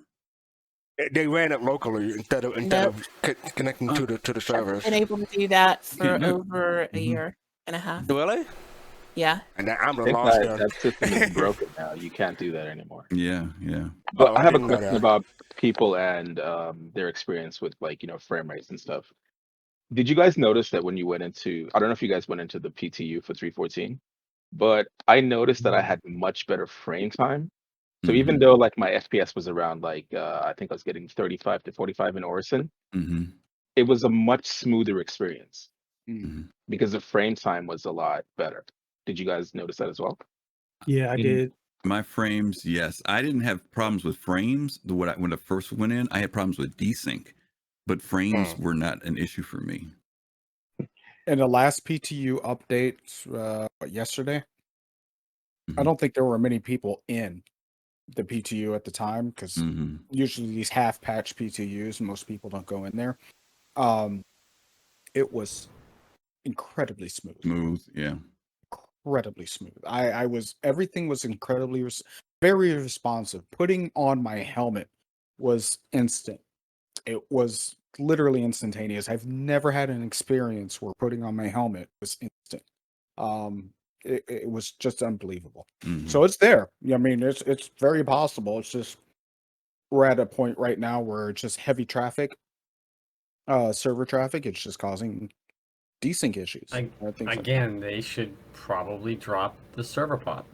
I think 40 is fine. I don't even think when they drop it a better time. Even when they drop it to 40, you still once the servers start getting over 35, to me, you start seeing the impact of it. Once you start getting up, it's just the load. It's just I get what you're saying, Admiral. But then when you do that, you also reduce the amount of players that are in the verse. And I know it's only 10 people, but it's 1/5 of the people in the verse gone. And I don't know if the players are going to be happy with staying at those numbers. I think they're willing to sacrifice performance to have their friends in, than to sit there and say servers are all frozen out. Because not to be funny, but tests can. I mean, we can fill up a server with no time flat because there's a lot of us. And I don't know if they would. I don't know. Would players be happy if they had it? Would they take performance over? Well, Griffin, you just said that your main issue on the PTU was desync. Would you take that trade? Would you take 40 player cap for reduction in desync? That wasn't. I don't think it was related to player cap. Desync wasn't, because that was what happened when we first went into Orison. I don't see the desync now. I'm not having desync issues now. Well, I mean, for a lot of people that PvP, desync is terrible. Oh, for PvPers, yeah. Well, Right. and that's a different dynamic because I'm not a big PvPer, so that would, that would for them, I could get it. I get it. Yeah. Well, that would also help the PvE side too, because the NPCs work a lot better with the less player load. Yeah, they're easier to kill with greater. They die easier with greater player load. But I get your point. You get enough desync even. I'm just saying, everybody's expecting these big miracle cures to come into SC, so we have 1,000 people in system servers and with one main server controlling 100 different servers per system or whatever. And I think if you just want to have people come in and enjoy the game the best way they possibly can and talk about it and say, hey, Star Citizen's going to be amazing, then you can make it. I mean, the first Xeno threat that we had last year was 40-person servers. And then as soon as it was over, they switched it back to 50. And then people's had desync issues and mining issues and stuff like that. Melting up rocks and stuff. And it's like, what the hell? Well, maybe some of it for me is I remember when we weren't at 50. I remember when we were much lower. When what was it? With 25 back in the day? Yeah, I remember that. See, going backward for me is not. I've tolerated it when it was at 25. I'm tolerating it at 50, and I'd rather see the numbers go up and them go to 100 than go down to 40. And it's just me, because I'm still looking at this as an MMO RPG. It's not an MMO with 50 people in it, and I want to see it move to that state because I've been existing in this minimalized, verse, especially in this system where now if we're going to go into Pyro, it becomes even more vacant. I don't run into people in this game like I would want to run into people. I might run into somebody running through the spaceport, but I mean, don't get me wrong, space is big in general, but I just want to see it. I want to see the numbers go up. And I get what you're saying for the performance. We're willing people to sacrifice and make it smoother and frame rates. Yeah, I get it. I'm just saying my preference is I'll suffer through it to make sure there are more people in the verse, because it is still a test bed. It's still a test bed.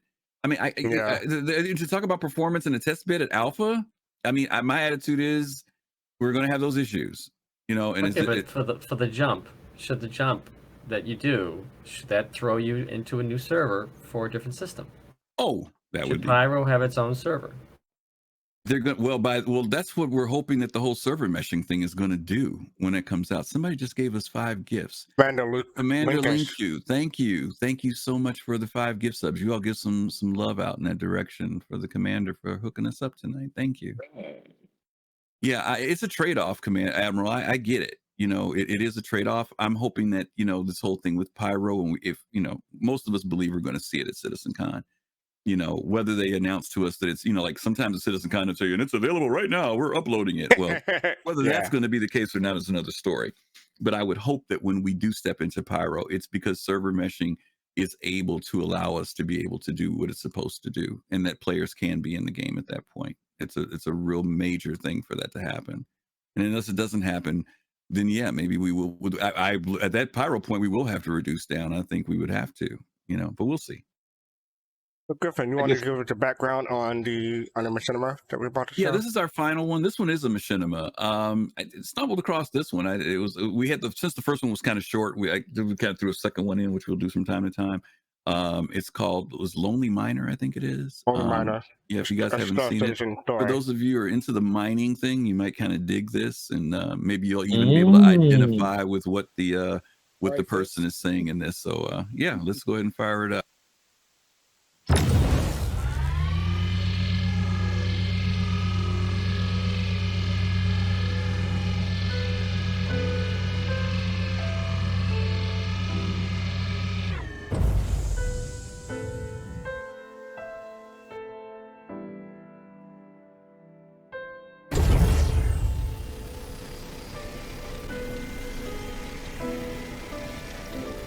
We run these fields.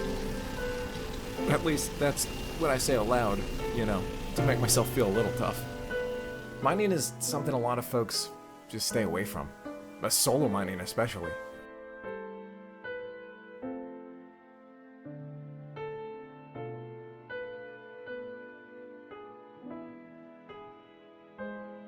They hate how detached you feel from society and other people. But in a weird way, I find I connect with the nothingness, than with most people anyways. But for me, there's a peace, like an odd euphoria that I get from being surrounded by nothing, which makes up almost everything. Just me and the universe.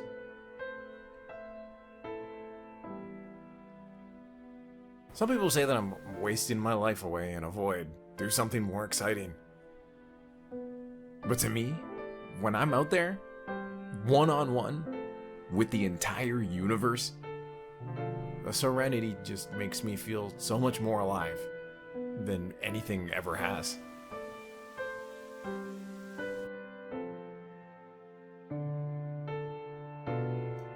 So I think I'm gonna keep hanging out there. In my little pocket of Eden. It's for a little bit longer, anyways.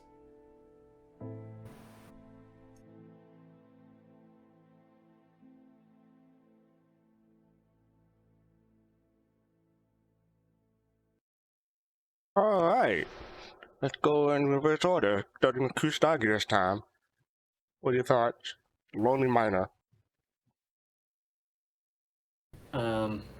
I just thought it was funny that it said pocket of eating and not Eden. Yeah. He probably needs to see a therapist. That's what I'm taking. A space therapist at Orson. And maybe get like a group of like medium, like an Argo mole, and try to get him into some bigger mining after that. It was pretty good though. I like the camera, soft piano, so it was interesting. It made me chuckle because I imagine there's a lot of people who actually just want to turn this into like their own little, RPG in an MMO, and they don't want to do any big org stuff. So yeah. Before we get to Dark Knight, I just want to say I use closed caption and subtitles a lot because I'm hearing impaired. I have like 40-60% hearing loss, so closed caption and subtitles really help me to understand some dialogue, especially when it's an accent I'm not used to. So that's why I always leave the closed caption and subtitles on. It really helps me. And yes, I do get like the solar or the eating, and yes, it does mess me up a little bit. But when I put in context, I say, "Oh, it's so low. Oh, eat in." Yeah, I figured out that way. Much like most people who have normal hearing, I guess. Oh, I actually thought he actually said eating, meaning eating in this case, meaning chewing up the rocks. No, he said Eden. No, Eden. Eden. You guys are funny. You need I wasn't trying to be funny.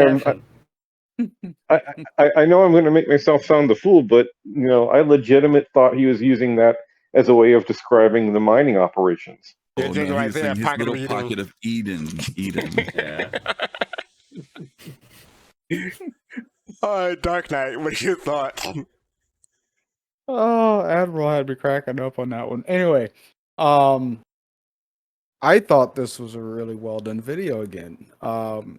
It had a lot of cinematic to it because of the way that it was cut, the way the music that went along with it. It was very soft and subtle, but it told the story of his loneliness of being a miner, a solo miner out in the verse. It was an interesting, it's an interesting prologue to a story. It's something that he can go on further with if he wanted to.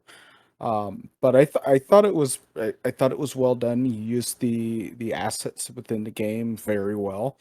And it was edited very, very well. Use of the blur effect or the bokeh or depth of field, however you want to put it. I think it was wonderfully done.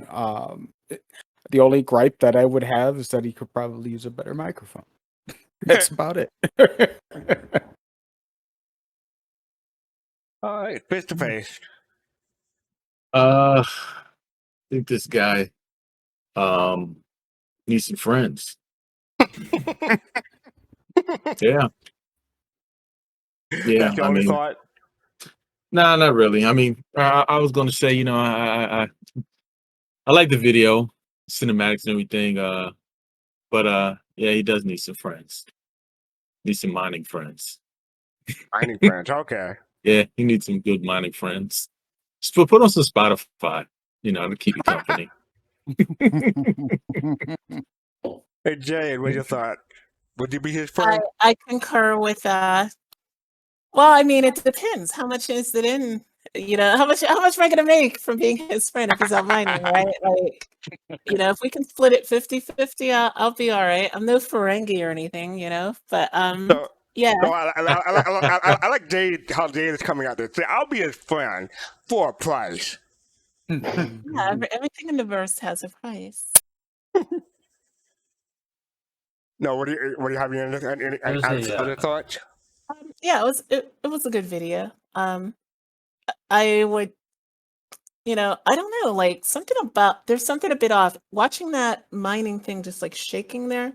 When we saw that smooth motion in the last video, just is a little bit like not just that, but there were other things that were kind of jerky about it. But yeah, other than that, I mean, it's a good video. It's not my thing. I do like mining, but I wouldn't mine solo. Yeah, I think that jerkiness was on purpose because everything else in the video is pretty smooth. I mean, Okay. ODG, what are your thoughts? I thought it was actually pretty good. And it was rather convincing. I kind of expected at the end, one of those disclaimers. If you're feeling depressed, please call this 1-800 number. Like you don't commit suicide That's a or good point. anything. But I mean, LeafX, whenever you guys see him in the verse, please buy him a beer. He is extremely lonely, but he makes a lot of really great content. Just good videos. So, Yep. yeah, a lot of really, really good content. Yeah, I guess the only thing is, was this at a higher resolution? Because, is it a 1080p? Is it a 4K at all? I can look. I don't know what it is. 1440. Okay, so it's at least 1440, but I can't stand to watch videos from Star Citizen in 1080p anymore. I feel like something's missing, so at least Yeah, I just put it at 1440 now. Maybe that'll make you feel because it better. like makes it like a lot crisper and brings out the details and stuff. So, but I mean, I appreciate the effort though. I mean, I couldn't come up with something like this myself, so I applaud all those who are this creative. Pops, what do you thought? Sorry, is it my turn? Yep, Pops. Okay, I'm sorry. No problem. I like the use of the piano. Gave you the correct mood of loneliness. It's kind of like that.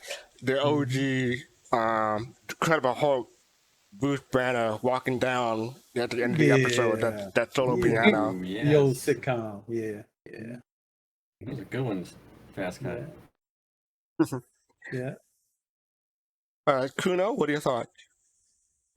Made me want to grab a nice, delicious cold bottle of honey bourbon whiskey and relax while I cry myself to sleep behind the locked door of my closet, pining over the mistakes of my life. Which earlier I bashed machinimas in general, or I said rather that I tend to not like them. So, for it to have I'm exaggerating to make it funny, of course, but it did have that sort of an emotional impact on me. And for Machinima to do that, I mean, that's a litmus test that they did a really good job. Actually, I never even thought about the microphone being bad, because my impression was, hey, this guy's sending compressed packets over Spectrum to some to some news agency had a or cheap some Moby production glass. company. Good point. Yeah, exactly. And they sent a filming crew out there to film him, and then they did the interview over sent like an email, if you will, of questions, and he just recorded his answers and sent them over Spectrum back, and they it's compressed information. So that was my visceral reaction. I thought it was intentional. Very good. You're probably right. Yeah, very good point. And Jade, real quick, you was talking about the Ferengi. A Ferengi without profit is no Ferengi at all. That's rules of acquisition. Yeah. Rules of acquisition number 18. Just I'm just still learning those rules of acquisition. Yeah. Are we talking Deep Space Nine here? Yes. TNG. That's in general. Star Trek. Yes. In general, yeah. Okay. Is Jade? So I like the video. I think everyone knows. Jade's gonna have to see the TNG version eventually. It's coming along. It's pretty bad. She's still working her way through Deep Space Nine. I know. Panther says he's watching DS9 right now. So there you go. Oh wow. Okay. Yep. What season are you on, Panther? But I just want to give my thought. I like the video. like you said, I didn't pay attention to the quality of the mic or anything like that. I was just focusing on mostly on the visual, and I liked it. It was okay. But I just want to go. Griffin thought what made him pick this one. Well, part of it was, it was done well. Technically, it was done well. But the other side of the coin was that it goes back to the conversation we had a few minutes ago about someone who wants to be solo, but in an MMORPG game, right? And I know there was joking about this person needs friends, but there are people who do want to do this. They feel more comfortable being out there by themselves. They don't necessarily feel like they have to be in a mole or an Orion or with an org, that they're willing to go out there, make their money, interface with people when they need to. But other than that, they're enjoying being out in space. And I know there are times when I'll log into the game and I specifically log in and don't tell anybody I'm logging in because I want to be out there by myself. And there are other times when I log into the game and I do want people to say, hey, what are you doing, Griff? Yeah, I'm in the game. Come on, I'll join you. So I mean, there are those times when players want to go out and do something in the serenity of space, pardon the expression, serenity. But there are people who want to go out and do that and enjoy and make their haul and come into the refinery, drop their stuff off, make their profit, and turn off their computer afterward. I don't know that the dynamic of loneliness is a factor because he used the term lonely, which means that he realizes that he's feeling by himself. But I don't feel lonely when I'm doing it. But he mentioned something about feeling a part of the universe when he's out there doing it. That part I liked about the video. I don't mean to be deep here, but there's a difference between lonely and being alone. You can be alone and not be lonely. Yeah, True. Yeah, true. But You but get he states burned. right. But I mean, the fact that he mentions about being the lonely miner, if he said lone miner, that would have done better for me. Maybe I'm just going with semantics, whatever. But He talked about being part of the about feeling connected to the universe, but honestly, juxtaposed against the entire rest of the way the machinima was put together, it made me feel that he was using that as he's trying to justify it to himself.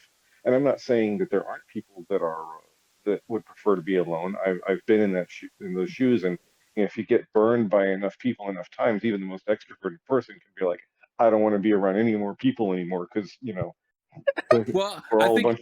to your point, I think that's exactly what he did because if you notice, he never interfaced with anybody at all, Right. even though there were But what people I'm around saying- him in the station and everything else, right? But what I'm saying is that the way that the machinima was put together, it made me feel that was that him wanting to be alone wasn't actually what was happening, but that's what he was telling himself because he couldn't be around other people for some reason that we don't know about his personal life. Like, for example, he's just not very good socially. I'm not saying that.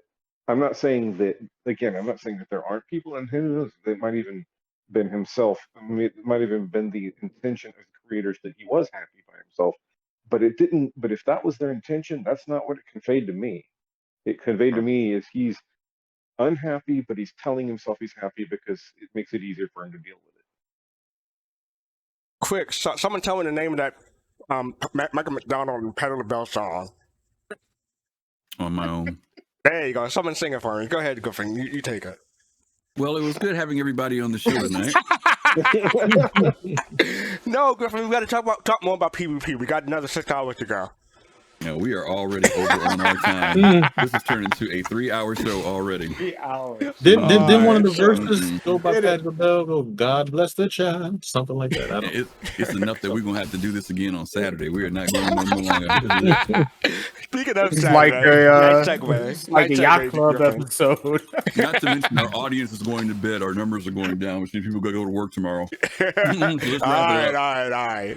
So on Saturday, August 14th, 3 p.m. Eastern, 7 p.m. UTC, we're having a virtual bar citizen. And we welcome everyone doing and people who join us on YouTube too to join us. Wherever you're listening to us, you join us. I put the link in this and Twitch chat. But it is a Zoom meeting, so you have to register. We prefer that you use a microphone and camera. You want to make it as much like a real bar citizen as possible. But if you just want to show up and hang out, that's fine too. We currently have about 47 registrants, the last time I looked. But I know people will be in and out, so we won't be at 50 the whole time. So come and join us. It should be fun. And then, I promise you won't be as long as the last one. Right, Griffin? Absolutely. How long was the last one? 11 hours. Oh, you don't 11 want to know. hours. Yeah. I was going to say drinks and PvP versus PvE conversation. What could go wrong? It's going That's to a be late. 5-hour conversation all by itself. It was. It was. all by itself. Yep. I got a question. It might be premature to ask it, but is Soul Citizens planning on doing anything, any sort of a get together virtually or anything like that for CitizenCon? That conversation is coming up eventually, so stand by for it. Stand by. And Should we hopefully, ask the question? Go ahead. First, fast card to see if we want to do a someday. If you want to after Soul Talk, after party one time, we could just have like a radio show version. That subject was coming up later. Soon TM. How about that? How about that answer? Yeah, we're gonna give you guys information on both those topics in a little bit. Just like a talking soul situation. Well, it's gonna be like a after dark kind of conversation, but we've got to have it a little bit together. So it's coming that we've been talking about it. After dark generally tends to mean certain things to certain people. Yeah. Well, we usually talk for a while after this show, and That's it's right, like, that's hey, right. MTV forget- After Darks was a different, yeah. Yeah. Don't Midnight forget, Love. Okay. Don't With forget that, after with that- show we doing serial talk. with that, No. on Sunday, we're talking 3.14, 8 p.m. Eastern. I can't Bring get to your it. Help milk. me out here. Bring Soul your Citizens, milk. same Twitch channel, different time, 8 p.m. Eastern. So join us for that. Oh my goodness! I'm not even going to do the whole spiel about merchandise. Let's just look. Griffin, got someone who can create so I can just peace, love, and out of here. Yeah, we're going to rate Fighter 9. Fighter 9 says, happy to be back. Only got 2 viewers, so listen some love. Oh, over there. yeah. Y'all give a shout, say hi to Fighter 9. And yeah, that's about it. Fast card, it's on you. Peace, Thanks love, for and soul. inviting me on, guys. It was nice meeting everybody. You two come back again, man. Okay, say Yeah, it again oh, one more yeah. time, Fast Oh. card. One more time. Peace, love, and soul. Thank you for Kuchnagi, Dark Knight, Face, Jade, ODG, Poppin' Face, and Kuno. Ran out of breath there. Have a good night, everybody. All righty. Good night, everyone. Good night.